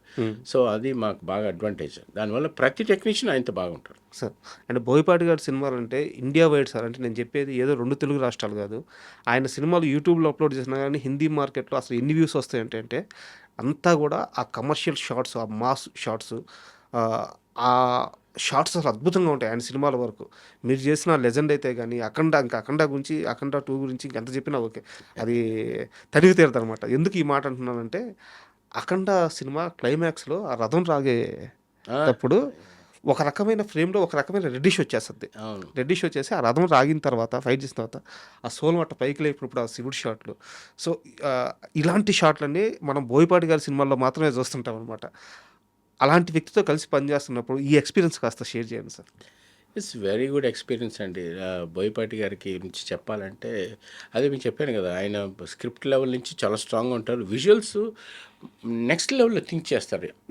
ఆల్మోస్ట్ ఏంటంటే రిఫరెన్స్ అది చోటు, ఆయన ఎమోషన్ని పట్టుకొని ఆయన్ని చెప్పేది కరెక్ట్గా మనం వినగలిగితే డెఫినెట్గా మంచి మంచి షార్ట్స్ ఇస్తాం. అదేంటో కొంతమందికి ఆ గాడ్ గిఫ్ట్ లాగా ఉండాలి కదా అది. అయ్యో, అది కాకుండా మా బాలయ్య బాబు గారిని చూస్తే ఆ ఎమోషన్ వచ్చేస్తుంది. తమన్నంతే నాకెందుకు ఆయనతోటి బాలయ్య బాబు గారు షార్ట్ పెట్టడం అంటేనే ఒక డైనమిక్సే మారిపోతూ ఉంటాయి. సో ఆయనతోటి చేయాలంటే ఒక కొత్త డైమెన్షన్ ఆలోచిస్తూ ఉంటాం. సో నేను ఒక్కొక్కసారి చెప్తూ ఉంటాను బోయపాటి గారికి, సార్ ఇంత ఇంత లోడెడ్గా మనం చేస్తే క్లైమాక్స్ మనం ఏం చేస్తామంటే అదే వస్తుండే అంటే రామప్రసాద్ గారు అదే కరెక్ట్, మీరు అడిగింది కరెక్ట్. అంత హెవీ చూపించేస్తున్నప్పుడు హెవీ మనం చూపిస్తూ ఉంటే నా దగ్గర ఇంకేం లేదు సార్, నేను కొత్తగా నేర్చుకుని రావాలనేవాడిని. చాలా సందర్భాలు అన్నాను. లెజెండ్ చేస్తుంటే కెమెరాలు ఇంకా అంతకంటే నా దగ్గర లేవు, షార్ట్లు లేవు, ఇంకా కొత్తగా ఏదో నేర్చుకోవాలి అని నేను వెళ్ళి ఓపెన్గా చెప్పేసేవాడిని. నో రామప్రసాద్ గారు, వస్తుంది, మనం చేస్తాం, దీనికంటే ఇంకొకలాగా చేద్దాం అనేవాడు తప్ప అసలు కాంప్రమైజ్ అయ్యేవాడే కాదు. సో దట్ ఈజ్ వాట్ మా సినిమాలకి హైకి హై హై హై తీసుకెళ్ళి లెజెండ్ అదే పాయింట్లో కూర్చోబెట్టాం. మళ్ళీ అఖండ 1 తీసుకెళ్ళి అదే పాయింట్లో కూర్చోబెట్టాం. మీకు చూడండి, ఆ రథం పాయింట్ లాగినప్పుడు అది డైరెక్టర్ చెప్పడం, అది హీరో దానక అది తీసుకోవడం, ఆయన చేయటం కూడా అలాగే ఉంటుంది. బాబు చేసేటప్పుడు కూడా నిజంగా ఆడియన్స్ స్క్రీన్లో చూసినప్పుడు ఏం ఫీల్ అవుతారో నేను కెమెరా త్రూ చూసినప్పుడు కూడా అదే ఫీల్ అయ్యా. చూస్తున్నప్పుడు నాకే బాయిల్ అయ్యేది అసలు బ్లడ్. మరి చూడండి, ఫస్ట్ పర్సన్ నేనేగా చూసేది. కరెక్ట్. నేను ఏం లేదు, బాబు షార్ట్ అవగానే ఇలా ఒక లుక్ వేసాడు. బోయపాటి గారి వైపు కూడా కాదు, నా వైపు డైరెక్ట్ చూసి నేను ఎట్లా అనేవాడిని. అది అర్థమైపోయింది ఆయనకి అసలు వచ్చింది. అది బాగుంది, ప్రసాద్ బాగుంది అన్నట్టు. ఓకే అని బాబు చూడని అంటే బాగుంది. సో ఎంకరేజ్మెంట్ అలా ఉంటుంది. So that is a passion. చేసే యాక్టర్ కూడా అంత బాగా చేస్తాం. సో మాకు ఆయన చేసే విధానం బట్టి మాకు ఇంకా నెక్స్ట్కి చేద్దాం, నెక్స్ట్ ఇంకేం చేద్దాం అనేది ఉంటుంది. So I think you know that. Yes sir. లెజెండ్లో ఆ క్లాక్ టవర్ దగ్గర కుర్చీ వేసుకొని కూర్చుంటారు బాలకృష్ణ గారు. అజయ్ అక్కడ కాళ్ళ దగ్గర ఉంటారు, కుర్చీ వేసుకొని కూర్చొని ఉంటారు. ఆమె జగత్ బాబు గారు అక్కడి నుంచి దిగి గన్ను పట్టుకొని వస్తారనమాట. వాళ్ళిద్దరు మాట్లాడుకుంటా ఉంటే వాళ్ళిద్దరిని కెమెరా ఇట్లా ఫాలో అవుతున్నప్పుడు 2 సింహాలు ఎదురెదురు పడితే ఎలా కంపోజ్ చేస్తామో అసలు వాళ్ళిద్దరిని చూడడానికి కళ్ళు సరిపోవట్లేదు. నాకు అక్కడ కెమెరా వర్క్ కూడా అంత ఎక్కేసింది అనమాట. నేను నిజం చెప్తున్నాను సార్, ఆ షాట్ చూసినప్పుడు థియేటర్లో నాకు తెలిసి నాకు 2014 అప్పుడు అదే సినిమాతో పాటు మన రాజు రాణి సినిమా కూడా రిలీజ్ అయ్యింది, అట్లీ గారిది, ఆయన ఫస్ట్ సినిమా. 2 సినిమాలు ఒకే రోజు చూసా. ఈ సినిమాకి వచ్చి కూర్చున్న రోజు ఈ షాట్ తీసిన కెమెరామ్యాన్ కానీ కనిపిస్తే ఆ రోజు ఆయన్ని ఖచ్చితంగా ఆ డే తన వర్క్ గురించి అడగాలని నేను 2014లో ఫిక్స్ అయ్యా. చెప్పండి సార్, అసలు ఆ రోజు షూటింగ్ ఎలా జరిగింది? సార్ అది ఒక మంచి విషయం అడిగారండి. అది ఎవరైనా అడుగుతారా, ఈ పాయింట్ని అడుగుతారా అనుకుంటున్నా. You ask me very good. నేను చెప్తా దాని గురించి. సార్ ఫస్ట్ యాక్చువల్గా ఈయన కూర్చుని ఉంటారు కదా, కూర్చున్న తర్వాత జగత్ బాబు గారు వస్తారు. వచ్చిన తర్వాత కెమెరా అది కార్లో ఉన్న గన్ను తీసుకొచ్చి ఆయన గన్ పాయింట్లో పెడతారు. దాన్ని చూసి ఆయన హీరో గారు లేచి, బాలయ్య బాబు గారు లేచి, ఇద్దరు వచ్చి టక్కా వార్ లాంటి నువ్వంటే నువ్వు అని. ఎందుకంటే ఈయన జగత్ బాబు గారు కూడా ఒక పెద్ద యాక్టర్, ఇటుపక్క Balayya Babu star actor. So ఇద్దరు హైక్స్లో ఉన్నారు. వీళ్ళిద్దరు ఎమోషన్స్ని పట్టుకోవాలి. డైరెక్టర్కి ఒక టాస్క్. సీన్స్ ఉన్నాయి, టఫ్గా వర్క్ జరుగుతుంది, జనాలు. సో నేను కెమెరా పెట్టి 2 షాట్లు తీసేసాను. ఓకే, తీసేసాను. చూస్తుంటే నాకు ఎమోషన్ నచ్చలేదు, నా షాట్ నాకే నచ్చలే. నేను వెంటనే డైరెక్టర్ గారు ఇది ఇలా కాదు, ఎందుకంటే వాళ్ళు చేస్తున్న విధంగా రా ఏమనుకుంటున్నావు నేను అంటూ ఉంటాడు. సింహాలే ఇంకా ఒక ఇద్దరు ఫైట్కి రెడీ అవుతారు. సో నాకేమో నా పాయింట్ వీక్గా అనిపిస్తుంది, వీళ్ళిద్దరూ సింహాలలాగా మీద పడిపోతున్నారు అని. నాకు ఇలా కాదు డైరెక్టర్ గారు, ఆ షాట్ 1 మోర్ చేద్దామని చెప్పి, ఇలా కాదని చెప్పి ఆ కెమెరా నేను షోల్డర్ పెట్టుకుని మొత్తం సీన్ హ్యాండిల్ చేశాను. సో ఆ ఫీల్ ఉంటుంది చూసారా, కదిలే మోషన్. ఇది ఒక ఆడియన్స్ చూస్తే ఎలా ఉంటుంది నిజంగా, అది బ్రీదింగ్ ఫీల్. నా గుండె కొట్టుకుంటే ఆ ఫీల్ దాంట్లో కనిపించాలి అని కెమెరా షోల్డర్లో పెట్టుకొని ఆయన చేస్తున్నప్పుడు నేను కెమెరా ఇట్లా చేయటం వల్ల ఆ ఎమోషన్ పండింది. Correct. That exact question you answered. ఎవరైనా అడుగుతారేమని చూస్తాను సార్. నేను 12 సంవత్సరాల నుంచి వెయిటింగ్ సార్ ఈ క్వశ్చన్ అడుగుతామని.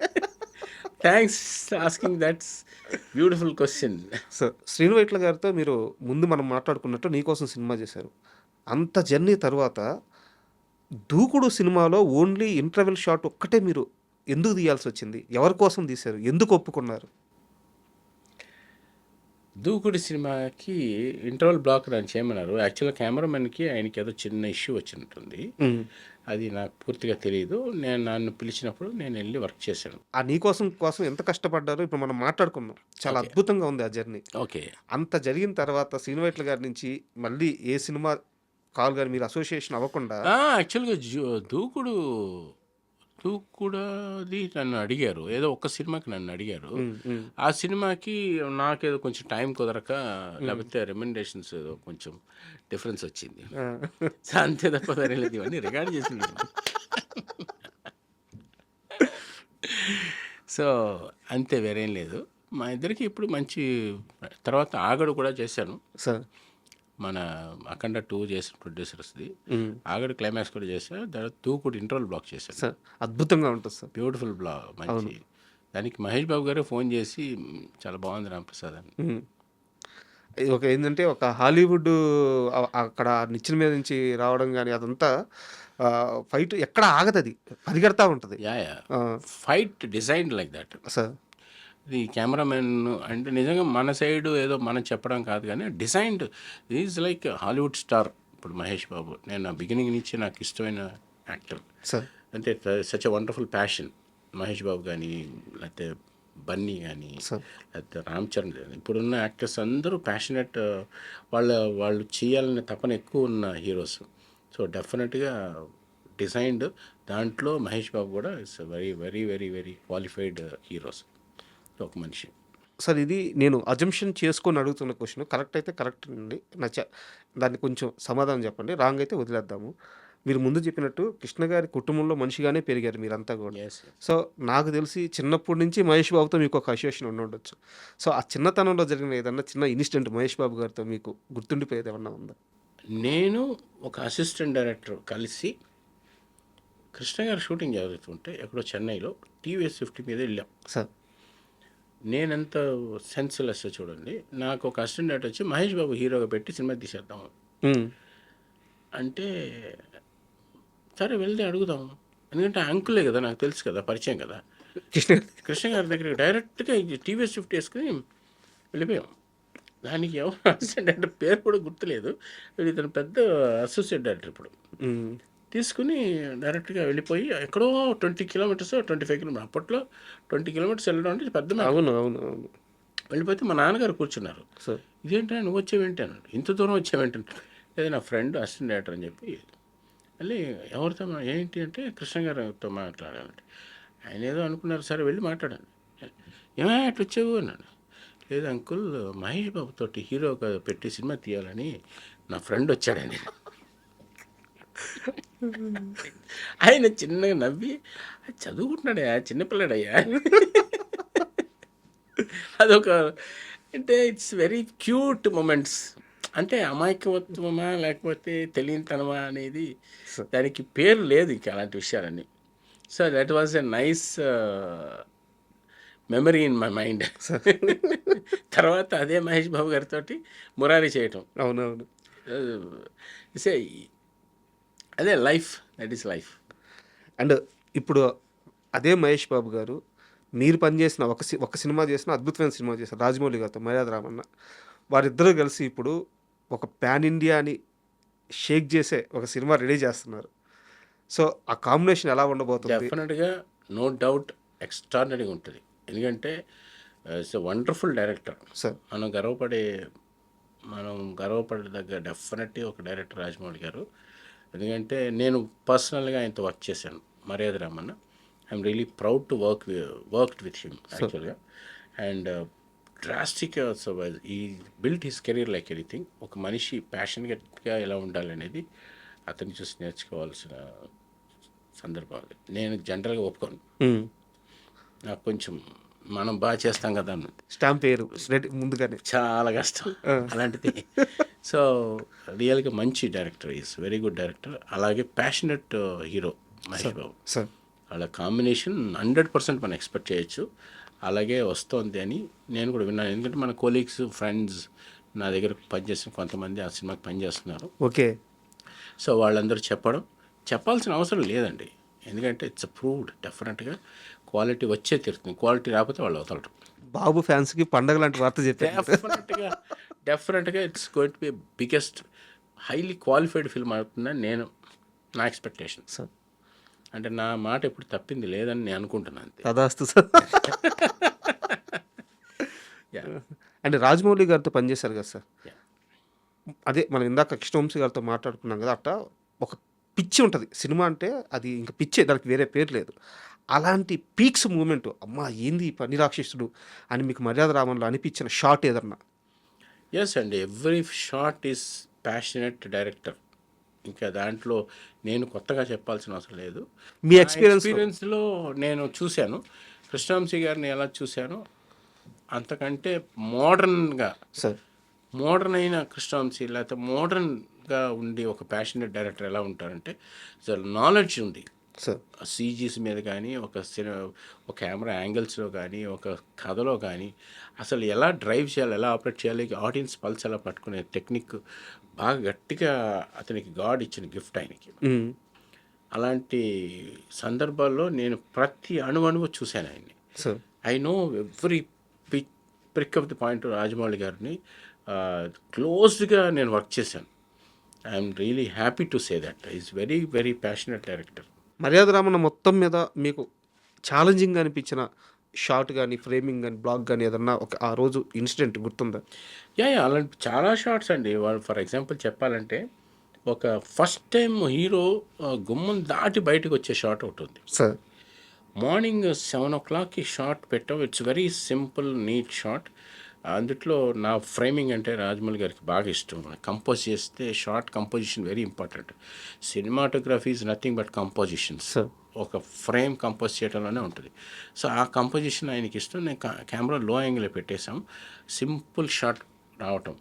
ఆ షాట్ సునీల్ అంటే ఆయన అనుకున్న పాయింట్కి రీచ్ అవ్వలేదని మ్యాక్సిమం సెట్ అంతా తీసి మళ్ళీ క్రేన్ తీసుకొచ్చి మళ్ళీ ఏదో పెట్టి లాస్ట్కి అదంతా దాటేంత వరకు ఆయన ఒప్పుకోలేదు. ఎందుకంటే యాస్ మైండ్లో ఇలా రావాలి, ఇది వస్తేనే కరెక్ట్గా ఉంటుందని క్లియర్ ఐడియా ఉన్న డైరెక్టర్. సార్ అలాంటి సందర్భం సో మెనీ యాక్షన్స్ అన్ని ఆయన బేసిక్గా ఒక అప్రిషియేట్ చేయాల్సిన విషయం ఏంటంటే, he practically do that shot. అందరూ ఏమనుకుంటారంటే యాక్టింగ్ ఇంట్రెస్ట్ యాక్టర్ చేయగలుగుతాడా లేదా, మనం చేసి చూస్తే దాంట్లో కష్టం ఏంటో మనకి తెలుసు అనేది. యాక్చువల్గా చాలామంది ఏంటంటే ఏమనుకుంటారంటే, డైరెక్టర్కి ఇష్టమేమో చేసింది దాన్ని యాక్షన్ కట్ డైరెక్ట్ చేసింది మళ్ళీ దాన్ని వెనక లాస్ట్లో ఎండ్ స్క్రోలింగ్ వేస్తారేమో అనుకుంటారు. కాదండి, యాక్చువల్గా నేను కనిపెట్టింది, నేను అబ్జర్వ్ చేసిన దాంట్లో ఇది ఒక మంచి విషయం. ఆయన అడిగితే దీంట్లో ఏం కష్టం ఉంది, ఒక యాక్షన్ చేస్తే ఎంత కష్టం ఉంది, ఇలా చేస్తే కరెక్ట్గా వస్తుందా రాదా అని ప్రాక్టికల్గా వాళ్ళు అనుభవించి దాన్ని ఇలా చెయ్యండి అని చెప్పగలిగే సమ్ మ్యాజిక్ ఇని పట్టుకోవాలని అనుకుంటున్నాను నేను. Hope I'm not wrong. Correct. ప్రాక్టికల్గా పైనుంచి రోప్స్ తోటి ఆయన దిగుతారు. ఆయన అది ఇది కాదు, యాక్చువల్గా ఏదో చెయ్యాలని ఇది కాదు, చేస్తే దాంట్లో కష్టం ఏంటో తెలుసుకొని ఒక కెమెరా యాంగిల్ మార్చాలా, లేకపోతే అక్కడ రోప్ సిస్టమ్ మార్చాలా అని కమ్యూనికేట్ చేస్తారు. Director is nothing but communicating the total system. పైగా ఆర్టిస్టులు కూడా సేఫ్ కదా సార్. ఆర్టిస్ట్ సేఫా కాదా ముందు ఆయన చూస్తాడు. ఆయన చూసిన తర్వాత ఒక సైకిల్ అంటే నిజంగా సైకిల్ తొక్కి చూసి, ఓహో కష్టం ఉంది, ఓహో ఇది మనం చేయలేము, దీనికి ఇంత స్లోగా రమ్మందాం, అంతే తప్ప మనం రా అనగానే రాలేరు. సో ప్రాక్టికల్ ప్రాబ్లమ్స్ ఎంత ఉన్నాయి తనుగా చూసి తను దాన్ని మేబీ దాన్ని ఏమంటారు, దాన్ని ప్రాక్టికల్గా ఫీల్ అయిన తర్వాత ఆ షార్ట్ కంపోజ్ చేస్తారు. దట్ ఈస్ ద టెక్నిక్ అని నా ఉద్దేశం అంతే. అండ్ మర్యాద రామన్లో నాకు ఫేవరెట్ షాట్ చెప్తాను సార్. సునీల్ ఇంట్లోంచి బయటకు వచ్చేస్తారు, అన్నదమ్ములు తరుముకుంటారు, బట్ అంతా అయిపోయిన తర్వాత చిన్న తమ్ముడు అక్కడ దాకా తరుముకుంటా వచ్చి ఇంకా ఒకనొక టైంకి ఆగిపోతాడు సైకిల్తో పరిగెత్తలేక. సప్పని ఆ బల్లసూరి సుమోలో ఎంటర్ అవుతాడు. అదిరిపోద్ది ఫ్రేమింగ్ కానీ షాట్ కానీ. ఆ షాట్ గురించి చెప్పండి సార్. యాక్చువల్గా అదే అండి, ఇప్పుడు స్క్రీన్ ప్లేలో ఉన్న మ్యాజిక్ అది యాక్చువల్గా. సో ఎమోషన్స్ని ఫాలో అయ్యి జనం ఒక ఫ్లోలో ఉండేటప్పుడు సడన్గా ఇంపాక్ట్ ఎలా ఇవ్వాలనేది ఇట్స్ డైరెక్టరల్ స్క్రీన్ ప్లే అది సార్. సో అది షార్ట్ సింపుల్ అయినా ఇంపాక్ట్, అవును, దాని సౌండ్ ఇంపాక్ట్ వలని కొన్ని క్రియేట్ అవుతుంటాయి. సో దాట్ ఈజ్ ఆల్సో కెమెరామెన్కి ఒక నేమ్ కల్పించేది. అది all because of directors screen play, ఆ షార్ట్ ఎడిటింగ్, కట్టింగ్ వీటి మీద ఆధారపడి ఉంటుంది మొత్తం. ఇట్స్ ఆల్ మ్యాజిక్ అండి. ఇట్ ఈస్ లైక్ ఏ మంచి అల్లిక అది. Sir so film is nothing but direction sequence వచ్చి మ్యాజికల్గా వెళ్ళాలి, సింక్ అవ్వాలి. ది సినిమాటోగ్రఫీ ఆల్సో ప్రాపర్గా సింక్ అవ్వాలి, మ్యూజిక్ సింక్ అవ్వాలి. మీకు ఫర్ ఎగ్జాంపుల్ లెజెండ్ సినిమా చేస్తున్నప్పుడు ఐఎమ్ అగైన్ జంపింగ్ బ్యాక్. చెప్పండి ఎలాగా ఇంపాక్ట్ అంటే, సో మామూలుగా ఏమవుతుందంటే ఒక రియాక్షన్ తీసినప్పుడు సడన్గా కెమెరాలో మూవ్ అవ్వడం అవి ఉంటాయి. సో నేనేం చేశానంటే, సార్ మనం ఈ సినిమాని కొంత ఆపుదాం, సస్టైన్ చేద్దాం సినిమాని. రాము గారి సినిమాలో ఉంటుంది సస్టైన్, కెమెరా అలాగే ఉంటుంది, ఆర్ఆర్ మాత్రం లెవెల్స్ పెరుగుతూ ఉంటాయి. సో కొన్ని షాట్లు మేము అలా ట్రై చేసాం. బాలయ్య బాబు గారు అట్లా ఉంటే స్టడీగా పెట్టేవాడిని. దేవిశ్రీ ప్రసాద్ గారు ఎంటర్ అయ్యేవాడు దాంట్లో. తెలియని ఇప్పుడు మన సినిమా తీసేటప్పుడు ఏమవుతుందంటే డైరెక్టర్ విజువల్గా షార్ట్ చెప్తూ ఉంటారు, కెమెరామెన్ తీస్తూ ఉంటాం, కానీ ఇన్విజిబుల్ లేయర్ అనేది ఒకటి ఉంటుంది. That is called RR music. ఆ స్పేస్ ఇవ్వాల్సింది మీరేగా. స్పేస్ ఇవ్వాలి. ఇవ్వలేదనుకోండి మనకి టైం స్పేస్ చాలదు. అదే అక్కడే మనకి మ్యూజిక్ సెన్స్ తెలియాలి. సో డైరెక్టర్ కానీ కెమెరామెన్కి కానీ. So that way Devi Sri Prasad garu RR లెవెల్లో ఆ మౌంట్ చేస్తారు. ఆ మౌంట్ చేసే సింకే షార్ట్స్ ఎమోషన్ని బిల్డప్ అవుతాయి. కరెక్ట్. సో అలాగా ఈ కమింగ్ బ్యాక్ టు రాజమౌళి గారి సినిమా మర్యాద రామన్కి వస్తే, ఆ స్క్రీన్ ప్లే, ఎడిటింగ్ ఇవన్నీ కరెక్ట్గా సింక్ అయినప్పుడు ఏమవుతుందంటే పర్ఫెక్ట్గా క్యాచ్ అవుతుంది. That is what. సార్ చాలా సంవత్సరాల నుంచి నాకు డౌట్ ఉంది. సో ఇది అమాయకత్వంగా అడుగుతున్నాను అనుకోవచ్చు, లేకపోతే పిల్లతనంగా అడుగుతున్నాను అనుకోవచ్చు, బట్ నేను అడిగేస్తున్నాను. ఏమి అమాయకంగా అడగట్లా, అన్ని ఇంటెలిజెంట్గానే అడుగుతున్నారు. నేను ఒక రైటర్ని, నేను ఒక కథ రాసుకున్నా, నాకు డైరెక్షన్ రాదు, కెమెరాల గురించి ఏం తెలియదు, బట్ నా షాట్ ఎలా ఉండాలి అనే ఒక ఐడియా ఉంది. నా ఫస్ట్ షాట్ ఇలా ఉండాలి, నెక్స్ట్ షాట్ ఇలా ఉండాలి, అలా వచ్చిందా రాదా మాత్రం నేను జడ్జ్ చేయగలను. సో నాకేమి తెలియదు. ఒక మంచి కెమెరామెన్, మీలాంటి కెమెరామెన్ని పెట్టుకొని పూర్తిగా మీ మీద 100% ఆధారపడి సినిమా చేసి పెట్టమంటే నేను డైరెక్షన్ చేయొచ్చా, సక్సెస్ అవుతానా, ఇది పాసిబిలిటీ ఉందా? 2 రకాలుగా చెప్తానండి. చెప్పండి. మీరు ఎక్స్పీరియన్స్డ్ కెమెరామెన్ పెట్టుకుంటే డెఫినెట్గా వాళ్ళు కొంత చేసి ఉంటారు కాబట్టి వాళ్ళకి ఈ సీన్స్ని ఎలా హ్యాండిల్ చేయాలనేది ఐడియా ఉంటుంది. That is again it's a పర్సనల్గా ఒక కెమెరామెన్ వాళ్ళ ట్రావెల్ హిస్టరీ ఉంటుంది కదా, వాళ్ళని చూసి మీరు వాళ్ళని సెలెక్ట్ చేసుకుని వెళ్తే డెఫినెట్గా ఆ కెమెరామెన్ మీకు కావాల్సినట్టు ఇవ్వగలుగుతారు. Okay, this is the one more controversial point ఎలా వస్తుందంటే, మాకు అలా తెలియనప్పుడు కొంత హ్యాండిల్ చేయకూడదు. సో దాని గురించి మీరు కొంత అవగాహన, ఇప్పుడున్న టెక్నిక్ ఉంది కదా, సో అవి మీరు స్టడీ చేసి వెళ్తే మీరు ఎక్కువ టైం స్పేస్ వేస్ట్ చేయకుండా కొంత మీరు నాలెడ్జ్గా నేర్చుకుంటాం బెటర్. ఫస్ట్ ఆఫ్ ఆల్ మరీ తెలియకుండా మీరు వెళ్ళద్దు ఎప్పుడు. సో డైరెక్షన్ అనేది it's very very important job. I mean hope your understanding. అర్థమవుతుంది. నేను ఐఎమ్ నాట్ క్రిటిసైజింగ్. లేదు, డైరెక్షన్ అనేది చాలా ఇంపార్టెంట్ స్కిల్, సినిమాకే మూలమైన పాయింట్ అది. సో ఆల్ క్రాఫ్ట్స్ మీద గ్రిప్ ఉండాలి. డైరెక్టర్కి ఎడిటింగ్ తెలిసి ఉండాలి, సినిమాటోగ్రఫీ మీద గ్రిప్ ఉండాలి. అంటే అట్లీస్ట్ మీకు ఫుల్గా రాకపోయినా నా ఫీల్ ఇదండి, నాకు ఒక సైడ్ డార్క్ ఉంటే బాగుంటుంది, ఇది నైట్ అంటే ఇట్లా ఉండాలి, లేకపోతే డే అంటే ఎట్లా ఉండాలి, ఎండ ఇలా కనిపించాలి అనేది కొంత నాలెడ్జ్ ఉండాలి. అలాగే మ్యూజిక్ మీద నాలెడ్జ్ ఉండాలి. ఎవ్రీ క్రాఫ్ట్ మీద ఒక లైట్గా గ్రిప్ ఉండాలి. సో అది కొంచెం తెలుసుకుని వెళ్ళగలిగితే you can handle situations easily, మరీ ఫ్లాట్కి వెళ్ళకుండా. అలాగే ఎక్స్పీరియన్స్డ్ కెమెరామెన్ ఉంటే మీకు ఇంకా బాగా హెల్ప్ అవుతారు. So that is what my suggestion. Thank you sir. And మీరు ఏమనకపోతే నా దగ్గర కొన్ని కాంట్రవర్షియల్ క్వశ్చన్స్ ఉన్నాయి. అది కాంట్రవర్షియల్ అవద్దో లేదో నాకు తెలియదు, బట్ బయట జనాలకైతే చాలా అవసరం వీటి గురించి తెలుసుకోవాలి. ఇప్పుడు మీకు ఒక యూనియన్ ఉంటుంది, మీ యూనియన్లో మెంబర్షిప్ కావాలంటే నాకు తెలిసి 5 lakhs ఎంతో పే చేయాలనుకుంటారు. సో మెంబర్షిప్ లేకుండా అద్భుతమైన టాలెంట్ ఉండి ఇట్లా మా కెమెరామెన్, ఇప్పుడు మాకు న్యూస్ ఛానల్ ఎవరైతే పనిచేస్తున్నారో వీళ్ళు కానీ, డిజిటల్లో కానీ, శాటిలైట్లో కానీ చాలామంది పనిచేస్తూ ఉంటారు. వాళ్ళకు ఒక సినిమా ఆఫర్ వచ్చేస్తుంది. సినిమా ఆఫర్ వచ్చినాక వాళ్ళు సినిమా తీసేస్తారు, బట్ వాళ్ళకి యూనియన్ కార్డు ఉండాలి ఇవన్నీ తెలియదు. సో వాళ్ళు ఒకవేళ సినిమా అలా తీసేస్తే ఆ సినిమా రిలీజ్కి కానీ ఏమన్నా ఇబ్బందులు యూనియన్ నుంచి వస్తాయా? అబ్జెక్షన్ చెప్పడం అట్లాంటివి.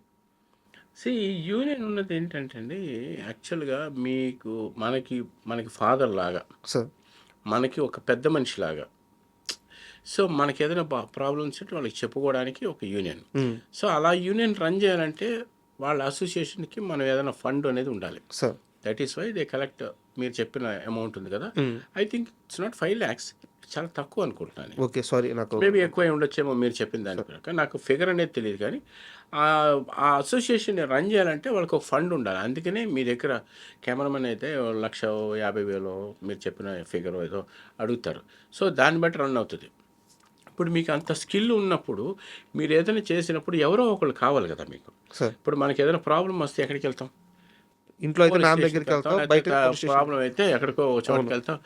పిల్లల ప్రాబ్లం అయితే తండ్రి దగ్గరికి చెప్తాం. స్కూల్లో స్టూడెంట్ అంటే టీచర్ దగ్గరికి వెళ్తాం. ఇది కూడా అలాంటిదే. సార్ మనకి ఏదైనా ప్రాబ్లం వస్తే మనం డైరెక్ట్గా మనం ఫైట్ చేయకుండా మన అసోసియేషన్కి ఇన్ఫర్మేషన్ చెప్తాం. అలాంటి సిచ్యువేషన్ నాకు రీసెంట్ సినిమాలో వచ్చింది. గబుక్కని మీరు ఈ అసోసియేషన్కి వెళ్తారా అని అన్నారు. మనం ఎవరికి చెప్పుకుంటాం? ఎవరికి చెప్పుకోలేము కదా. సో అలాంటిది అసోసియేషన్ అనేది కంపల్సరీగా ఉండటం మనకి మంచిది. మన తరపున ఇంకొకళ్ళు మాట్లాడతారు. సో అది పెద్దరికమైన ఒక విషయం తప్ప దట్ ఈస్ నాట్ రాంగ్. అంటే సినిమా అంటే ఒకవేళ కబక్కని ఎవరన్నా తెలియకుండా ఒక చిన్న సినిమా తీసినా సినిమాని ఆపడం అట్లాంటి అయితే జరగదండి. ఎందుకంటే గైడ్ చేస్తారు, వాళ్ళు గైడ్ చేస్తారు. మీరు ఎట్లా వెళ్ళండి, ఎప్పుడు రేపొద్దుట మీకు వాళ్ళు ఏం మీకేం ఇవ్వలేదు అనుకోండి. సపోజ్ మీకు వాళ్ళకి ఏదైనా గొడవలు వచ్చిన మధ్య రకంగా ఒక అసోసియేషన్ అనేది మనం ఏర్పాటు చేసుకున్నాం. సో ఆ అసోసియేషన్ అనేది ఉండాలి. అసోసియేషన్లో మీరు ఒకవేళ అసోసియేషన్స్ కూడా వెరీ ఫ్లెక్సిబుల్. మిమ్మల్ని ఎవరు కూడా బలవంతం చేసి మా అసోసియేషన్లో ఉండండి, లేకపోతే మీకు ఇది చేయం అది చేయం అనేది ఎవరు ఎక్కడ నాకు చెప్పినట్టు ఏం వినలేదు. అలాంటిది ఉన్నా కూడా మీరు ఎవరు దాన్ని కన్సిడర్ చేసుకోవద్దు, అంటే మిస్అండర్స్టాండ్ చేసుకోవద్దు. దాన్ని పాజిటివ్గా మీ సీనియర్ టెక్నీషియన్స్ ఉంటారు కదా, సీనియర్ కెమెరామెన్స్కి మీరు కనుక వాళ్ళ దగ్గరకు వచ్చి చెప్తే వాళ్ళు డెఫినెట్గా మీకు హెల్ప్ చేస్తారు. యాక్చువల్గా రికమెండేషన్ జాబ్స్ కొన్ని ఉంటాయి సార్. ఇప్పుడు ఒక అసిస్టెంట్ని నావోడు పెట్టుకుంటారు. ఇప్పుడు మీ దగ్గర చాలామంది కెమెరామెన్లు ఉంటారు. మనోడు ఒక కెమెరా అసిస్టెంట్గా అంటే 3వ ప్లేస్లో 4వ ప్లేస్లో పెట్టుకుంటారు. బట్ డిఓపి అనేది, సినిమాటోగ్రఫీ అనేది రికమెండేషన్ జాబ్ కాదు. మీ కష్టం, మీ నాలెడ్జ్ మీకు ఆ జాబ్ తెచ్చిపెట్టాలి. అయితే ఇక్కడ నా డౌట్ ఏంటంటే అసోసియేషన్కి చాలా ఎర్లీ స్టేజ్లో ఒక 4 lakhs 5 lakhs ఎంతో అమౌంట్ కట్టిన తర్వాత వాళ్ళకి సినిమా అవకాశాలు రాకపోతే అసోసియేషన్ నుంచి ఏమన్నా పుష్ ఉంటుందా? అసోసియేషన్ వల్ల పుష్ ఏముంటుందంటే వాళ్ళు డెఫినెట్గా చెప్తారండి. వచ్చిన కెమెరామెన్స్కి వాళ్ళు వచ్చి డెఫినెట్గా మీరు పెట్టుకోండి అని చెప్తారు. Again it is like cinema అనేది it is nothing but skill మీద ఆధారపడి ఉంటుందండి. సార్ ప్రతిదీ ఇంతకుముందు కూడా చాలామంది ఈవెన్ చోట ఆల్సో సేయింగ్ మనకి స్కిల్ ఉండాలి. స్కిల్ ఉంటే మీ ఎవ్వరూ అవసరం లేదు సార్. మీరు ఆటోమేటిక్గా మీరు తీసుకుంటారు. మీరు any craft, not cinema industry, ఏదైనా మనకి స్కిల్ ఉండాలండి. స్కిల్ లేకుండా మనం డబ్బులు కట్టామండి మనకి సినిమా ఇవ్వండి, దట్ ఈస్ ఫోర్స్ అవుతుంది. We cannot force. Cinema is like ఇప్పుడు ఇంతమంది ఉన్నారు కెమెరామెన్స్, కొంతమందే మంచి లీగ్లు ఎందుకున్నారు? సో మనకి ఇది లేదు కదా అని చెప్పి మనం పుష్ చేయడం అనేది I think it is not a good discussion అనుకుంటున్నాను నేను. My feel, it is my personal feel. ఎప్పుడైతే స్కిల్ ఉంటుందో డెఫినెట్గా అక్కడ మీకు ఆటోమేటిక్గా వచ్చి పడిపోతుంది. కరెక్ట్. ఇవి దాన్ని నమ్ముతారా లేదా? 100%. డెఫినెట్గా దాన్ని బేస్ చేసుకోండి. కాకపోతే ఏంటంటే మనం ఇలాంటి వాళ్ళకి ఆపర్చునిటీ ఇవ్వాలి అనేది మా యూనియన్ తరపు నుంచి డెఫినెట్గా మా దగ్గరికి వచ్చి సార్ ఈ మంచి వర్కర్ అండి, మీరు ట్రై చేయండి అంట.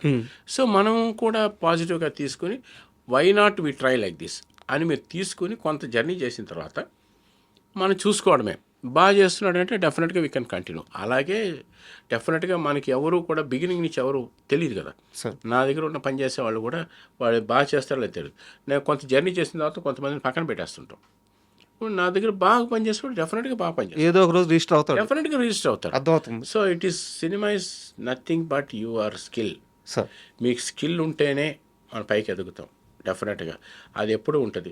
మా అసోసియేషన్స్కి దీనికి సంబంధం లేదు. So association will always support మా యూనియన్కి సంబంధించిన వాళ్ళు, అందులో యూనియన్ వాళ్ళని సమ్ ఇష్యూస్ని ఏమని చేస్తుందంటే రెక్టిఫై చేస్తుంది. అర్థమవుతుంది సార్. అలాగే అసోసియేషన్లో ఉన్న మెంబర్స్ అందరి గురించి వాళ్ళు చెప్తారు, సార్ ఇది వీళ్ళున్నారు మీరున్నారు అని చెప్తారు.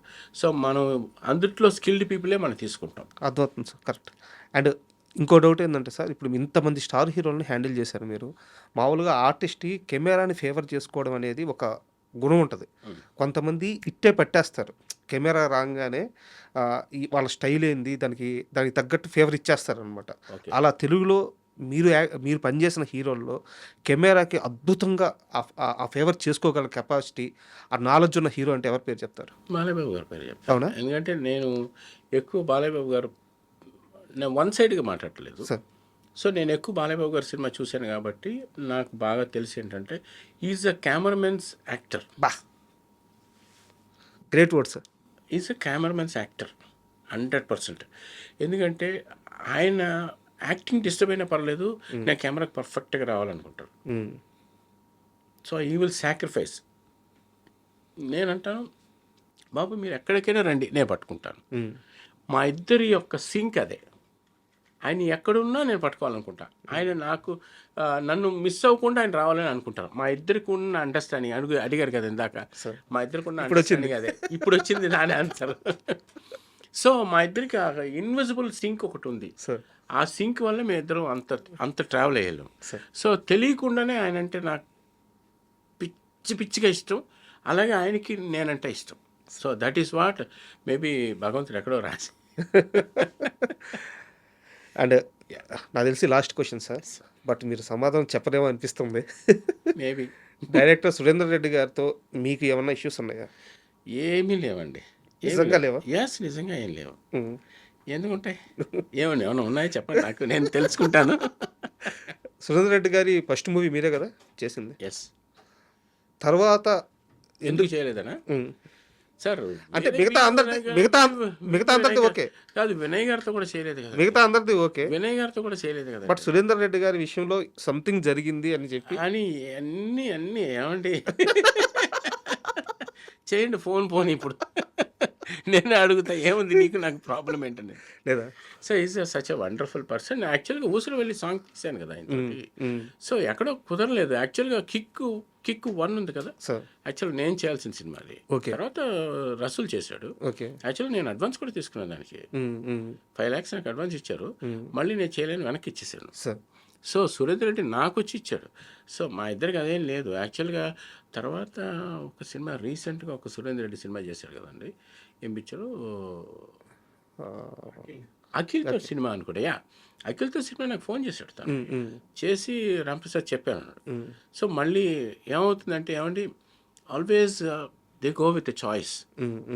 సో ఇతను బిజీగా ఉన్నాడా, లేకపోతే ఇతను రెమ్యునరేషన్ ఇంత, సో ఇతను కాకపోతే ఇట్లా వెళ్దాం అనేది every time, all the time. మనకి ఇంతకుముందు మనకేమంటే మనల్ని పిలవలేదా ఓహో అనుకునేవాడిని. ఇప్పుడు అలా కాదు. మనకి ఏజ్ వచ్చింది, మనకి ఎక్స్పీరియన్స్ వచ్చిన దాంట్లో థాట్స్ మారుతూ ఉంటాయి. మనల్నే చేయాలని ఏముంటుంది. సో మనకి వచ్చినప్పుడు మనం బాగా చేయటమే. ఏదైనా కూడా మన స్కిల్ని బట్టే ఉంటుందండి. మనకి నేను మంచి బాగా చేస్తానంటే మనం గ్యారంటీ పెట్టుకుంటారు. సో మనకి ఏదో ఎక్కడో లోపం అంతే, పరిస్థితుల్లో, లేకపోతే నా వేరే సినిమా చేయడం వల్ల, లేకపోతే ఒక్కోసారి పెద్ద సినిమా ఆఫర్ వచ్చినప్పుడు నేను చిన్న సినిమా చేస్తున్నాను. అది చిన్న సినిమా చేసినప్పుడు అరే ఆ పెద్ద సినిమా మిస్ అయింది. ఇది ఒక విచిత్రమైన అలవాటు ఉంది కదా మీకు. అది నేను పెద్ద సినిమా చేస్తూ చిన్న సినిమాకి వెళ్ళిపోతాను. అవును, వెళ్ళిపోతాను. యాక్చువల్గా ఒకసారి ఒక పెద్ద హీరో, రాంప్రసాద్ గారు మీరు ఒక పెద్ద సినిమా చేస్తారు కదా, మీరు ఒక క్యూట్ చిన్న సినిమా చేయండి అని సజెస్ట్ చేశారు. ఎవరు సార్ హీరో చెప్పండి. ఓకే నాకు బన్నీ. ఓకే, బన్నీ గారు చెప్పారు. పెద్ద స్టార్ ఫిల్మ్స్ కాదండి, మనకు ఒక ప్రైవసీ సినిమా. దానికి ఆయనకి గుర్తుండకపోవచ్చు. మేము ఎక్కడో ఒక ఫంక్షన్లో కలిసినప్పుడు ఆ చిన్న సినిమా చేసినప్పుడు ఒక విచిత్రమైన లిబర్టీ ఉంటుంది, మన కంట్రోల్లో ఉంటుంది సినిమా. కరెక్ట్. సో అలాంటి సినిమాలు చేయాలి. నాకు ఎక్కడో అది ఉంది. సో కరెక్ట్గా మనం చిన్న సినిమా చేసినప్పుడు మనకు పెద్ద సినిమా ఆఫర్ వస్తుంది. సో పెద్ద సినిమా ఆఫర్ వచ్చినప్పుడు చిన్న సినిమా మనం నెగ్లెక్ట్ చేయకూడదు. So I go with what my commitment. అలాంటి సందర్భాల్లో చాలా పెద్ద సినిమాలు వదిలేశాను. సార్ మీరు చేస్తున్నది నిజానికి చాలా అద్భుతమైన విషయం సార్. ఇది ఎక్కడి నుంచి ఉందంటే దాసరి నారాయణరావు గారు అనేవారంట. నేను పెద్దల నుంచి విన్నాను. అయా పెద్ద పెద్ద సినిమాలు చేసుకుంటా పోతే చిన్న సినిమాలు ఎవరు చేస్తారు? మధ్యలో డైరెక్టర్ అయినా సరే, టెక్నీషియన్ అయినా సరే, చిన్న సినిమాకి కూడా కాంట్రిబ్యూట్ చేయాలి అని చెప్పి ఆయన చెప్పేవారంట. ఆయన దగ్గర నుంచి ఆయన నేర్చుకొని పూరి జగన్నాథ్ గారు చాలా వరకు ఫాలో అయ్యారు. పూరి జగన్నాథ్ గారు చెప్పారు ఈ మాట. సో మీరు కూడా అదే చేస్తున్నారు. అంటే వాళ్ళు చెప్పారని కాకపోయినా మీరు స్వతహాగా చేస్తున్నా. నిజానికి ఇది అవసరం. చిన్న సినిమా కూడా బతకాలి కదా! మీలాంటి పెద్ద పెద్ద టెక్నీషియన్స్ చిన్న సినిమా మీద ఒక చేయి వేస్తే ఖచ్చితంగా వర్క్ ఎన్హాన్స్ అవుద్ది. అదొకటి. సినిమా వర్క్ సినిమాకి సినిమా ఎన్హాన్స్ అవుద్ది. మనం చిన్న సినిమా చేసినప్పుడు తెలియని ఒక లిబర్టీ ఉంటుంది. మన ఎక్స్పీరియన్స్ దానికి యూజ్ అవుతుంది. అవును, నేను అది. 'గాలివుడ్' అనే సినిమా చేశాను. సుధీర్తో. ఆ సినిమా నేను చేశానని ఎవరు అసలు ఇదేంటి ఈ సినిమా చేయటం అనుకున్నారు, కానీ but I enjoyed that film making somewhere because all the people respected me like పెద్ద కెమెరామెన్, ఇంకో కొన్ని విషయాలు తెలుసు అన్నప్పుడు నాకు కూడా ఒక చిన్న లిబర్టీ ఉండేది. Correct. So that's how I did. నాకు కొన్ని పెద్ద సినిమాల కంటే చిన్న సినిమాలు చేసినప్పుడు బ్యూటిఫుల్గా ఎంజాయ్ చేస్తాను. సార్. ఎందువలంటే అక్కడ అంత పెద్ద సినిమాలు చేసినప్పుడు నాకు లగ్జరీ ఉంటుంది. మ్మ్. నా క్యారవాన్ ఉంటుంది, లేకపోతే లైట్స్ హెవీ లైట్స్ ఇస్తారు, పెద్ద పెద్ద కెమెరాలు ఇస్తారు, చాలా వ్యాస్ట్ ఇది ఉంటుంది. కానీ చిన్న సినిమాల్లో అంత ఉండదు. కానీ ఎక్కడో తెలియకుండా క్రియేటివ్కి స్పేస్ ఉంటుంది. క్రియేటివిటీకి ఒక స్పేస్ ఉంటుంది. ఇది లేదని ముందే ఉంటుంది. నాకు ప్రొడక్షన్ మేనేజర్స్ వచ్చారు, గురుగారు అది నేను ఇవ్వలేను సార్, ఇవాళ ఇది పర్మిషన్ లేదు సార్ అంటే, ఆ తెలియని తనంలోనే ఒక మ్యాజిక్ దొరుకుతుంది. కరెక్ట్. కరెక్ట్. సో అది ఎక్కువ ఇంట్రెస్ట్ చూపిస్తాను నేను. సార్. సార్ ఇన్ని సంవత్సరాల ప్రయాణం డైరెక్టర్ అవ్వాలని ఎందుకు ఆలోచన చేయలేదు సార్? 36 ఏళ్లలో నేనే డైరెక్షన్ చేయొచ్చు కదా! అంటే మీకు స్క్రిప్ట్ మీద కూడా మంచి పట్టు ఉంటుంది. చాలా సినిమాలు ముందుగానే జడ్జ్ చేశారు. ఎందుకు డైరెక్షన్ వైపు అడుగులు వేయలేదు? ఇప్పుడు వేస్తున్నారా? చాలా ఇంట్రెస్ట్ ఉంది. మేము చేసేదే ఎవ్రీడే డైరెక్టర్ పక్కన కూర్చుని సార్. ఆల్మోస్ట్ వాళ్ళ వెరీ క్లోజ్ ఇంట్రాక్షన్ ఉంటుంది. అంతే కదా! కెమెరామెన్కి డైరెక్టర్కి చాలా వెరీ వెరీ క్లోజ్ ఇంట్రాక్షన్ ఉంటుంది. ఎందుకంటే ప్రతి విషయాన్ని వాళ్ళు మనల్ని అడుగుతుంటారు, సార్. మనం ఎక్స్ప్లెయిన్ చేస్తుంటాం. So almost very very nearest పాయింట్లో ఉంటాం. సౌండ్ మీద కూడా మంచి నాలెడ్జ్.